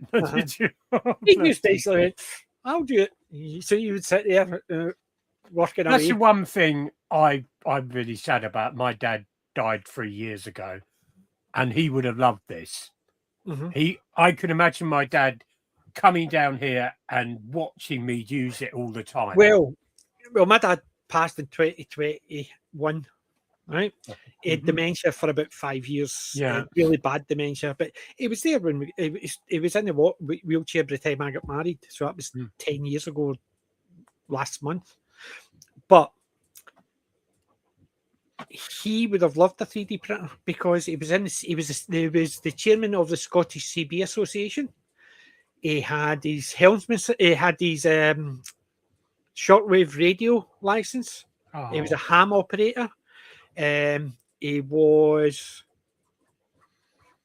There was something else he did. He was a trained teacher. He basically liked this. He was a monumental mason, a sculptor. He always wanted to be an archaeologist. But even with his computer, he would fiddle about with his computer. And so he was always on his computer trying this, trying that, printing even just bog standard stuff, trying to design wee bits and pieces, print it off to see how it looked. If he'd got the opportunity to use a 3D printer, he would have had the ones where he would have had to tweak and fiddle. He was a tweak and fiddler. Yeah. That's what my dad loved to do. He was a tweak and fiddler. Me, unless I can just go click, right, print, sorted. Plug and play, man. I'm a plug and play. It's the fact is I can do all the tweaks, but I don't want to. I just want to go print. I just don't want to actually spend an hour setting things up just so it can print and then having to do it again every single year. That's why I said my friend's been trying to, for about 12 years, trying to get me to get a printer because he's had one. But he's an engineer. So the tweaking and stuff like that was part and parcel for him. Whereas for me, it wasn't part and parcel. Oh, no. I mean, someone I know on Twitter, another trans person, she's an engineer. And she said, I said to her, no, but because she does all kinds of things with hers and she uses a vernier. And I said, no, I just want one that I can just blah, blah, blah. That's what I said to him. And I told him I finally got one. It was a plug and play. Yeah. I mean, one of my friends is a photographer. His brother got a Prusa in the beginning. And they're meant to be they're like, I do gardening and it's like the hater of the hater make lawnmowers. It's the be all and end all. The Prusa is the best, but to use a Prusa, you've got to know what you're doing. Yes, because it's so complicated. When I was looking at all the printers to me, the Prusa kept coming up and everybody's saying how great it is. However, compared to a Bamboo, it's far superior. However, as an entry level, don't touch the Prusa. No, because there's so much they have to do. Oh, and God, a lot of them were comparing it like that. And my dad would have preferred the Prusa because he could fiddle with it. Yeah. Whereas my friend Gordon, he would have probably preferred the Prusa because he could fiddle with it. But he's had one for years and he loved it. He used to use it for his engineering. So if he was teaching engineering, he would print all the parts and then he would show them and he would use them to build circuit boards and stuff like that. So it would hold all, and he would show them how to do stuff by his 3D printer would have all the bits set up for him. I mean, let's say my friend, when his Prusa died, he got one of the ones that makes the resin printers, one of that company, Elgu. Yeah. And he was telling me about, you have to make sure it's balanced. It has to be this. Well, these ones now, they do it all themselves. Yeah. Providing you're not going to put it on a rickety table. Yeah, it just put it on a solid surface and it'll just auto balance itself. As long as you don't put it in a surface slang like that. Yeah. But it'll balance itself, even if it's in a slight slant, it balances itself based on its tool head. Yeah. So it'll balance itself at an angle. When I first got it and it just did the calibration, I'm like, oh my God. Because it took me back to when I was working in the labs. When you turned on the old spec machines, half an hour, it was like, right, checking all the wavelengths and everything. I'm looking at this thinking, my God, this is like something I used to work with for £20,000 to £30,000. It's amazing. It's quite different because I remember working in the server rooms. You would go click on a thing, and you'd be stood there, and it would all the code, and then you would be sitting there going, and then it would start up, and you'd do all this. And whereas that, you go click, and you don't even need to look at the screen. You just wait for it, and then the printer is detected it. That's it, sorted. Yeah, whereas you're not having to make sure it all boots up properly. You just go, click, print. Would you be tempted by that new Sunloo dryer. You know that bit that fits on the bamboo? It's like the whole AMS is inside this container. Yeah, I've got one, but see, a lot of the dryers, right? You can actually the dryers, and then you could leave it in the dryer, and they've got the tube parts where you can take them out. So you could just you could set the light on top of it and just feed them straight into the holes.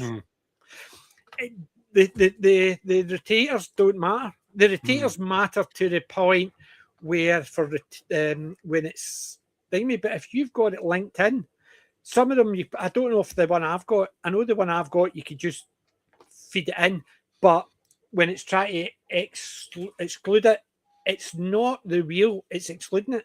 It's the motor where at the bottom where you're plugging it in. Yeah. It's doing the adding on. So it doesn't matter if it's plugged in that way. Because I had the 250 gram rolls. Oh, yeah. And when I got them, I didn't realise they didn't. Some of them just clipped straight on, but some of them didn't. So what I used to do was take the thing out and just sit it on the bar. And then I thought, don't need to do that. I just leave the bar in, and I would hang it from that part there from the single one and just run the cable. And then I realised if you do that, you don't need to actually use that, as long as you don't need to use the rollers. So the one that I've got, just need to actually plug it in to dry and then just take the rolls and straight into the machine. So you don't need, the one that actually says that attaches to it, anything that actually allows you to dry and it's got the wee hole for the filament to come out, works the exact same way. That's a good idea, yeah. So I'm thinking of plugging that in and just standing my thingy on top of it. It'll give me height so all those wires don't droop down, but it's just something that I'll need to look at. So with your filament that you've got, have you got any? Have you got anything like the wood filament? I have. It's called bamboo. It's actual wood filament, wood bits inside. I think it's called. I think I've got one. It's just called wood. I'm actually just firing it up. I've got a spreadsheet. Surprise, surprise! I've got it organised. Could you send your spreadsheet over? Can I see what you've got? Right, hold on. I'll give me 2 seconds. I'll open it up and then I'll show it. Okay, if it's any problem, don't worry about it. No, it's not an issue. It's basically okay. Don't a hassle. Right. Okay. Right. I'm going to share my screen again. Then I'll send this over later on. I'll share the screen so everybody can see it. Right. I've shared the screen. Right. So I'll increase the size. Let's see. Where's my zoom?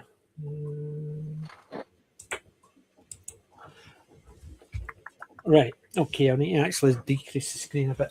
I need to move Malcolm Reynolds' gun. It's sitting right in front of where I need to actually click. Right. I've made that 200%. That's not good. That's too big. Right. Okay. So 82 and 7 refills. That's what I've got at the moment. Right. There you go. I've got one. It's called Bend. I've got one. It's called Elastic. I've got one. It's called E-Twinkle. That's a blue with white stars in the middle of it. So that I think that'll look really good because it's like a translucent blue with silver all the way through it. It looks really good. And there's one called Flexible. So I've got a flexible, an E-Twinkle, a flexible, elastic, and bendy. But as you can see, a lot of PETG. But see the 250 grams. Some of them fit onto the ABS. Some of them are too small, so I just put them on the top roller. But as you can see, the translucent orange in PETG, a translucent in PETG as well. A lot of different colours inherited. Beige. I already had the beige, but the leaf green, orange, purple. Some of them I had, and I've got newer ones as well. But look, right. So there's the PLA, just standard PLA blue, brown, hot pink, purple, red, skin, sky blue, right, where it's down, multicolour, almond yellow, black, beige again. Where is it? Where is it? Klein Light. blue. See again? Klein blue. I've not heard of that one. I have to... Near of I. It's basically, to me, it looks like a deep blue. But that's what it's called. Never heard of that one before. But there's also the light wood. It basically said it's PLA with bamboo throughout it.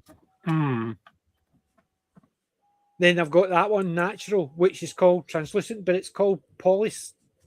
It's not PLA, it's whatever that is. So there's some copper. Oh, I like that, yeah. That's the... Is that the one on that knife? Yes. It looks really smart. That's it there. That looks... Let's get a bit of light. Hold on. You know what I mean? Yeah, I like that.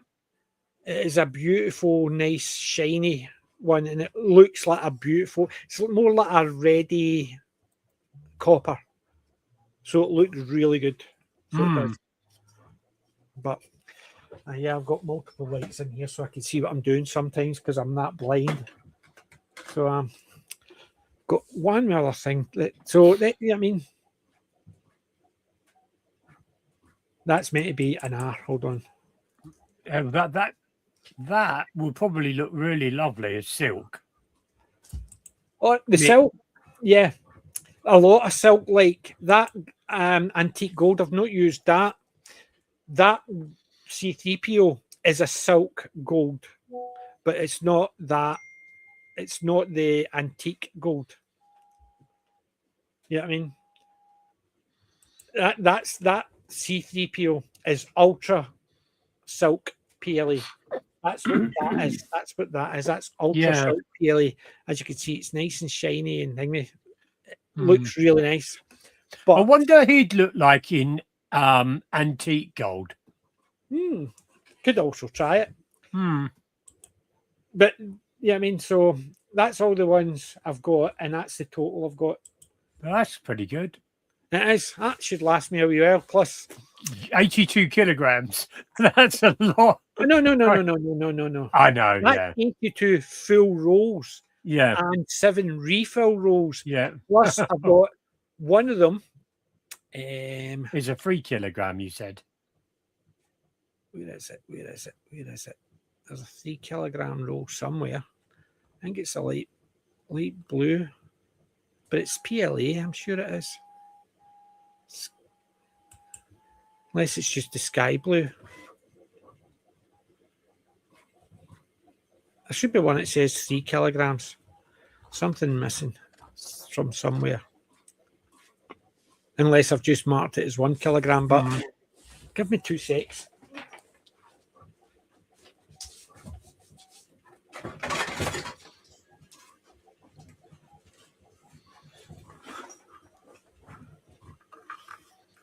That's it there. So the colour is light blue. So where's my light blue? Light blue PLA. Should be just light blue.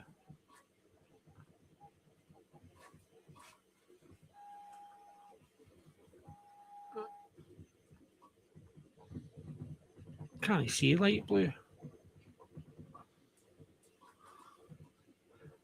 I must have missed it, so I've not even got that in. Wow, you've got a lot of silver.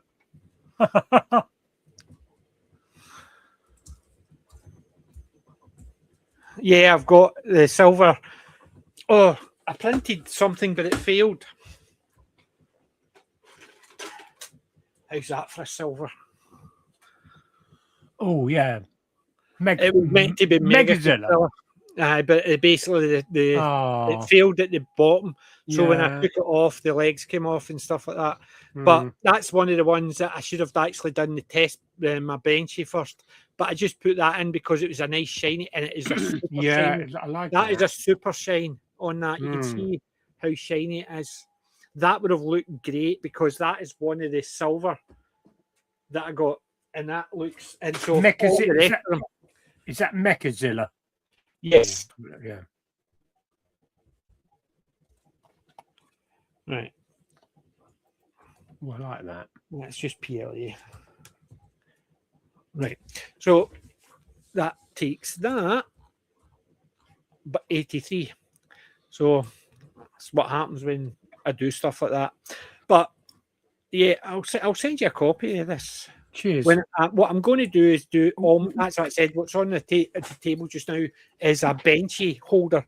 So I'm going to print every one. I'm going to test every single filament I've got, even the PET G. The only one I'm not going to test is the ABS. Oh yeah, I wouldn't. I'm not testing anything that I need to put a like me. So the bendy ones and stuff like that, I'm going to do research on that to see. Right. So to be honest, I don't think I've got any uses at the moment for anything ABS anyway. Same here.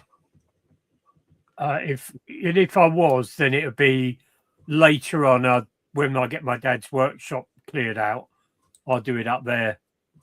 Well, I would need to put my printer in my shed. Yeah, that's what I meant. No, but that's where my wife. If she wants to, if it's a nice day, she'll go and sit in it's a summer house. Oh yeah, I don't not necessarily a shed. It's a summer house, so a place where she would go and sit, and that's okay. The winter stuff, I could sit there and do that, but I don't want to do it in a place where it's not like a shed. It's a summer house type thing. Yeah. Right. Where is this located? See, trying to remember where I've stored this. Right. I know where it is now. Do you know? Sorry, you were saying. This computer. What Windows have you got? Windows 11. Yeah. Have you ever had problems with OneDrive? I've had OneDrive for years, so yes. I worked in IT support, remember, so I've dealt with a lot of people who had OneDrive problems. I get really frustrated, and it came up. What I noticed was after a while, I tried to move something, and when I went to check on it, it wasn't there, and it kept on showing me this little red circle with an X in it, and I thought, what the hell? And it was my OneDrive was full up. Yes. And it wanted me to pay for more. I thought, sod that. So I just went, diddly, get rid of it. And then it deleted my profile. No, that's why my mother-in-law has the same issue. I monitor what I use on my OneDrive. So I know what's stored on my OneDrive. But I've got 8 terabytes of backup space. Yeah. So I back up all my stuff's on my backup drives. Yeah. And there's also a backup on my backup drives. So I'm very conscious of what I use in my OneDrive. My OneDrive is only used for stuff that I need access to in multiple places. The stuff, like pictures and all that, I don't need to back them up because I can back them up other places. So, but my mother-in-law uses it she's for her iPad, for my father-in-law, and if she wants to send stuff to her son and my wife, she puts it in OneDrive and just shares that. So she knows how to use it. But she keeps on getting the message, it's 80% full. You should buy.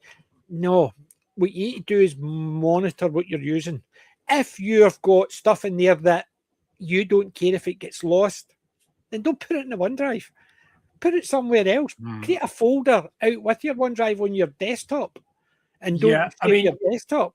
I've got oh crikey! It's one of these drives that fits on your wireless, and you network to it, and it's all on there. But because we've done decorating, it's not online at the moment. So I've got to connect it back up and download all the stuff from there. So I wish I hadn't mentioned that. Yeah, but the OneDrive, the thing is, see if it's deleted your account on your machine.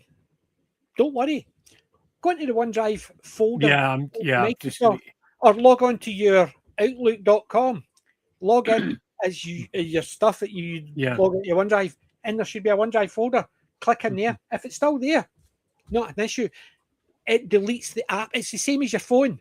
If you go into Facebook and delete the app on your phone, it's not deleting your profile, but people think it does. So it's the same in the PC. If it deletes your profile and you've got OneDrive and no profile, it's not necessarily deleted, because remember, it's all to do with what's on the line. Because if you try and log on your machine, their server could be down. So when it says no account available, it could be whatever server that deals with this part of the area could be down, and they're working on it. That's what you need to remember. It's online, but it's not 100% guaranteed. No. So anyway. the only thing it's 100% guaranteed. Oh, brilliant. That's what I need to work on the buttons for. I need to work on levers so I can click, click, click, click buttons. But when my wife came in, she was talking to me, she was trying to press them. I said, don't press them too hard, you might break them. But yeah, that came. How long did that take to make? Believe it or not, the body was the biggest problem, because that took the most. The rest of it, not a lot. The body, because of the size, I put as little infill as possible to cut it down. But all in all, probably about the whole thing about 10, maybe 11 hours. And that's including assembling it. The thing is, what they did was they put start and stop as two separate plate. I think my colour, but I didn't. I just added them to the black because they had them separate. So the start and stop were separate. And I thought, you have to actually glue each letter on if you print them like that, because they just printed them as text. And I thought, that's weird, because if you do that, you have to print each colour on. You have to glue each letter on. So I just merged them and just until they came out, and I made sure they were the right colours. So these were different sizes. So I had to cut this in half, then mirror it, and then merge it. So they had the same size, because they had them in different sizes. So they had the start longer than the stop, because they only had them to fit the letters. So you had to glue the letters individually, plus these were different sizes. Is that the actual size that it was on the Pro TV program? No, I think it was bigger. I can't remember now. I think it was bigger. But I was next time I go and see the guys, I'm going to take that and just get them on to sign that. My wee Hollyhop drive. I'll put a varnish on it first. So yeah. I've noticed with some of them, the print great, but wee teeny bits here and there fail. Yeah. So I'll need to put a wee bit of as long as the way it prints, if you print it and it smooths the edges, no problem. But with the join in that one, it didn't quite smooth all the edges. So you get a wee bit of, like, maybe other parts, like Robert's and Chris's, because it's on a flat surface which has been ironed, it works a treat. So if they are signing the top here, no problem.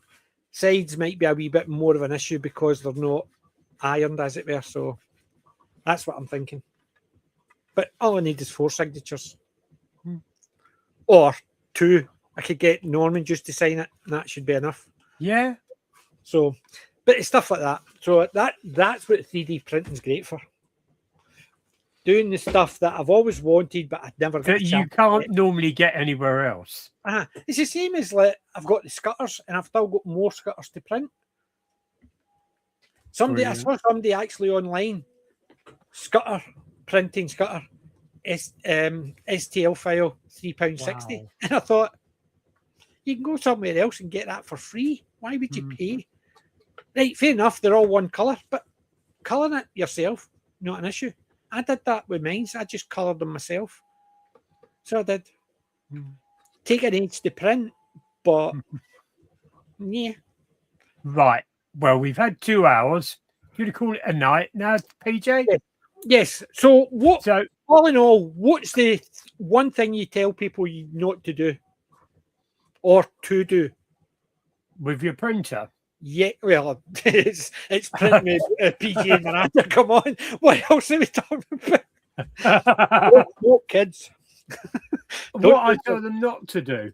Or to do things that they need. It's important that you've found over the last wee while that they need to remember. I'd say service it. Get the maintenance. I would 100% agree with that, and I do it regularly. Even if sometimes it'll pop up and say, "Do you want to do it?" I'll say yes every time. Yeah, but I also do it once a week. I go through and maintain it because I had the issues last time with the head, and I didn't know how to fix it. And then I had the problems, as I was saying, about the filament sticking, the head failing. Yeah. I've had a lot of issues, and I've been maintaining mine regularly. So yes, maintain it and diagnose everything. So if something seems to be failing, don't just assume one point. I did, and I assumed it was a filament when it turned out it was a hot head, and I tried multiple things. But maintain your printer, and absolutely. It doesn't matter. It may seem like it's an odious task, but they're not cheap. No. So you're maintaining it a lot longer. You're making sure that your prints aren't going to fail all the time. Yeah. It's just something. It doesn't take long. It doesn't. And if you remember, you can do some fantastic prints on a good working machine. Yeah. But if you fail to maintain your printer, you might waste a lot of filament. Yeah. And that was just because I never checked the filament first. So that's still part of maintenance. Never checked the filament. The filament, the part at the bottom, which was the first part of the filament, was the bit that failed. You can see it at the tail as well. Here, there's a stand. The bits at the feet. That was only literally that into the print. Tiny wee bit. And that line failed. Because, I might have maintained the machine, but I never checked my filament. Check your filament as part of your maintenance. Don't just assume, it'll be fine. Or I'll wait. No, I'll wait until it pops, because they cost, your electricity costs, your wear and tear on your machine costs. Check everything. Unless you're obviously rich, then ignore us.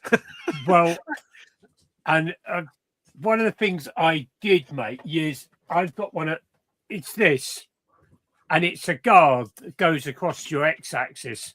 And one of the things I've written, do not remove before use, because dopey sod here put it on and turn the printer on. It's oh my god! So just as you say, maintenance, check it.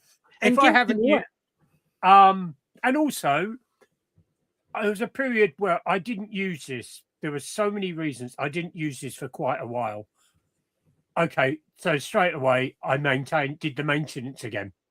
If it sits there, wash your plate, clean your plate, do your maintenance, check it over, dust, dirt, grime. Yeah. And, not just re-grease, get your hoover out, hoover it about. Yeah. And just keep an eye on it. Well, it's the same idea. I used to clean the plate with dishwasher thing. Just washed it. That's what I used to do. I ended up getting the spray, the one you had mentioned, and I used that, the ethyl alcohol one. Yeah. And I used that, and it is great. Just a quick spray and a clean. And I've not had any issues with it at all. Sometimes it's a case of I go like that and the supports are still there, so it takes the supports off before I even get a chance to take the supports off, which sometimes it's good, sometimes it's not. One other tip, if you're using that stuff, super glue. No, that's accelerator. Yes. It makes sure, if I broke my own rules, is that be really careful with it, because I managed to get super glue on my finger and get a bit of this on it. Ah, my God, that hurts, because it's like that reaction goes so fast. It's like burning your fingers. Well, I'm not too bad because I don't have an accelerator, but I don't always use super glue. Sometimes I use contact adhesive. If I can have two things just sitting there, it depends what it is, because contact adhesive, like for instance, this contact adhesive was perfect for this. Oh, yeah. Right? Absolutely fantastic for this because it's so light and it stands. Right? So when I was building it, I just put the two parts together, left it for overnight, then did the same for the next part, then the next part. So in effect, the contact adhesive just took it and that's it, sorted. That is a The only good thing idea. I didn't do was that, because I want to replace this because I want to actually get a bit that plugs in there and glues that there, and then that comes in and out. But at the moment, the whole unit comes out. So as you can see. Did you make those joints? No, I cut the joints down because they were too big, because they were quite deep, and I thought, don't need them that deep. But they're perfect because the machine the thing just sits up on my unit like that. So it sits in my unit. I can just lift it on and off because it stands flat and it's leaning against something that's holding it in. So I don't have any issues with it. But that I use contact adhesive, and it's literally because A, it's so light, and B, it's just going to sit there. I think that's a good idea. I think for little tiny things with intricate things, super glue is a good idea. But for bigger things, that would do well. Super glue, definitely need that. And yes, the contact adhesive. Because see this here, this rim. This rim was part of that, but it was still in. It wasn't. It didn't come down and made that flat out. It was still like the way it is. See the way in, right? But it made all this needing support, and underneath needing support. Yeah. When you try to get it off, it kept clipping that, and it would try and take bits of that off, or it kept failing. So I had to slice that and then glue it on. And you don't want contact adhesive for that. Telling you that much. No. Because you put it on, but you have to turn the thing upside down. So when you're doing that, you don't get too far over this end, too far over that way. You need the contact adhesive so you can fiddle with it until you get it in the exact spot. I had I printed that. I'd sliced that, so I printed that and that 4 times so I could test it before I did Darren's one. So I printed multiple ones to test them, because the worst thing you could have done is printed the whole thing, glue that on, and it basically sticks away out here and it's too in there. To get it right, I tried it with super glue, I tried it with adhesive, I tried it just bog standard glue, contact adhesive. Ended up with the best one because just a wee clip as I was doing it and going round, and then I could move a wee bit, move a wee bit, move a wee bit. So what contact adhesive do you? What make do you use? All fingers and thumbs. Hold on. There's 2 types. It's block. Get that. Is it Home Bargains? No, that's the Home Bargains one. I don't use that a lot. I only use that for things that are unimportant. No, that was a 2-pack. I think I got these from Amazon. There was Turner and Grant, that's an Amazon one. And block I got from Home Bargains. Turner and Amazon Turner and Grant is slightly better. But this one gives you, because it's worse, it holds in the end, but takes longer to dry, which if you need it, hence the reason why I've got the 2. Yeah, I can understand that. So like for that one, you might get about half an hour for the contact to kick in, for it to start binding and drying, whereas that you might get about an hour and a half. So it allows you to tweak it for a lot longer. That actually, there's been things where I've used super glue and I'm thinking, oh, bloody hell, I wish I'd used it. I like my super glue, I must admit. I'm not denying it. I like super glue, but I prefer that type of super glue. Yeah. All fingers off thumbs, but that type of super glue, Loctite. And I love these wee things that you can just go and press because I hate the tubes. Because see that you rotate it back once to unlock it, and then it's got a wee very fine nozzle. And if you do what I did those years, you take that off, and because you hadn't rotated it back to unlock it, and it doesn't come out, I cut the top, thinking I needed to do that instead of using a pin. And then when I realised I had to go, the good thing is the whole top comes off. So I can unscrew this top and then put that in the other one, which I'd cut, so I could just swap the heads. So that's why I like Loctite, because if it gets jammed, just swap the heads with one that you know is not jammed. And then you could use a wee drill to drill a hole in it without any glue being around it. So Loctite for my super glue, I must admit, is my favourite. But it's a lot of that stuff is the type of stuff I used to use when I built models and stuff. So I got used to it. But Loctite, Block, and the Turn-On Grant. That's my brilliant. Okie dokie. Well, any things you're going to make soon? Well, at the moment, I'm going to make, for each roll I've got, I'm going to make a stand container. So, because I've got all my filaments just lying sideways and sitting on top of each other, trying to get one, I have to move a lot of filament. So, for each filament, I'm going to test it, make a benchy. When the benchy works, I'm going to make a container for it, so it just all stacks up, and then I can just reach in, take it out. When I'm finished, put it back, so I can see all the colours, and I can just take in and out, and I'm going to mark them all. So for the next month, all I'm going to be doing is printing printer stuff. Brilliant. But there is one wee other thing. Remember I was telling you I was printing stuff for family, right? These are quick. One of them, I printed a mug holder for her. I like that. Right. So that's just for, it's not a mug holder, a can holder. Because her sister wanted a can holder. So I made her sister a can holder.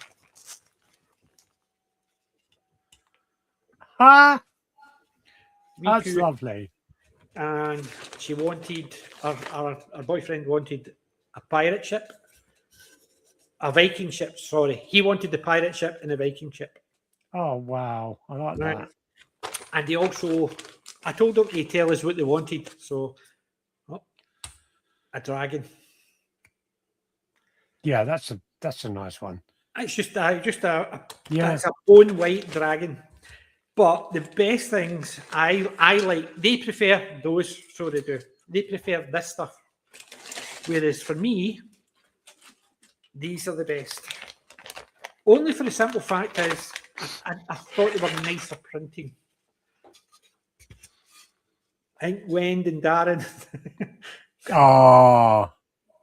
Hear no evil, see no evil, and speak no evil. Jason, Freddie, and what's his name? Do you know what? I don't know. Who's that? It's got the one with all it's Michael, Jason, Freddie, and Michael. Oh, of course. Yeah, I know. Yeah. So, when you said it, yeah, so Michael. So I like that one. I'm going to print one for myself in black. I think that would be cool. Yeah. And I printed. He wanted that. How's that for a colour? Oh, I like that. It is. The colour is. I wanted to test the purple. He just says whatever colour I want. And I wanted to test this purple, and I think it looks absolutely amazing in that colour, because it's a matte, not a matte, a silky purple. That is lovely, isn't it? That's definitely been my favourite one to print, because getting the supports off was easy. You know what? Getting the support, I would do that in black Yes. and then I would dry brush that with copper or gold. Yeah. And Whereas I think just that purple. Just that is lovely that is gorgeous. But that's definitely my favourite I've printed for somebody else. I've got no space for that. It's the same as, unfortunately, I've got no space for that on my wall. As you can see, all my walls are packed solid. So if I did that, it would start filling these up again, and that means I wouldn't be able to see. Yeah, I know that, because I want to make a pulse rifle, but I'm thinking, where the hell am I going to put it? I just don't know. I created my board at the back for all my figures, and I've ended up putting guns on and weapons. You know what I mean? So I need to. That's why I created one there, just for figures. That's got my figures there. That was my multi-board. And I'd said to someone, it was the guy that actually gave us all the filament. I says, you realise that you've got a lot of space there. See, if you wanted multi-board, you could just use that and just clip all your stuff on it. He says, how strong is it? It's only plastic. I says, it's because it's small. All the screws hold the bits. It's literally quite strong because you're not putting a lot of pressure on it because it spreads it out. And I says, you don't need to put heavy stuff on it, but you can clip things in, and because it's got the 4 screws round. I says, the biggest problem for me would be printing it. Biggest problem for you is hanging it. The bigger it is, the more screws you need. However, it would be quite strong, and I'm thinking eventually he's going to say to me, could I print them? But that bit there, I've got a couple more guns that I want to print. So and they're going to go on that. One of them is bog standard Colt 45 Wild West revolver. Nothing special, just a bog standard. It's not a Clint Eastwood one. It's just a We Won the West revolver, just a bog standard one. And I want a Thompson submachine gun. What, with the round mag? Yes.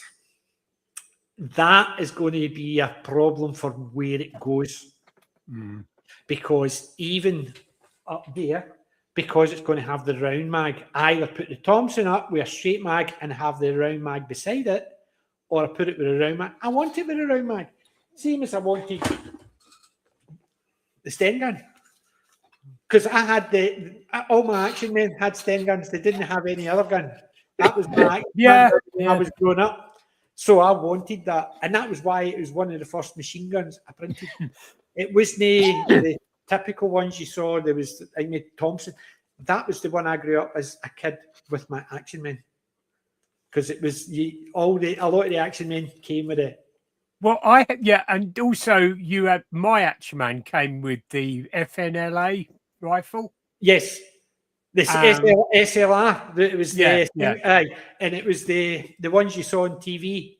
All the Royal Soldiers had, and it was the long barrel. With the long bit here. So it was like a long rifle, but it was a machine pistol. And it was classed as too big, and that's why they replaced it. But I remember my action man came with it as well as the Bren, and that was the Bren was my favourite. But when I had them on if I had them in his dress uniform, he always had the SLR. Single load rifle, SLR single load rifle. Yeah, something like that. Yeah, I can't remember the name of it. I think it was something SLR. A single load rifle, and I think that was to do with the fact is it was semi-automatic, bang, bang, bang, rather than bang, bang, bang, bang, bang, whereas that was an automatic. I think that was the difference between the two.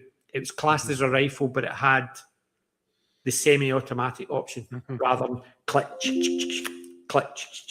So I think that's why it was a single loading rifle. But yeah, I actually added another 20 minutes just by gabbing again. Right, so we'll meet back in about a month time, do you think? Yes. Just making sure. I should have. I've got my diary to check, as you see. Okay. Being pretending to be organised. Yeah. I think the only thing I've got on is at the end. Updates that. That's at the end of August. What am I doing? I've got to speak to you. I've got Alex. But most Saturdays in September, 26th of September, is I've got Alex on my list. The Saturday before, the Saturday after, so the beginning of October or the middle of September. Okay, well, I'll let you know, and then we'll get back then. But Okay. the Saturday the 26th is the only I know, because I've got a organisation. I've got a chat with Alex organised. That's okay. So thank you very much, PJ, for joining me here and Not a problem. when in the chat. It's been really great. So Yeah. Good night, all of you. Good night. Good And night. remember, print responsibly. Yeah. Don't forget to wipe your printer when you're finished. Yes. Thank you. Clean your plates. Good night. Good night.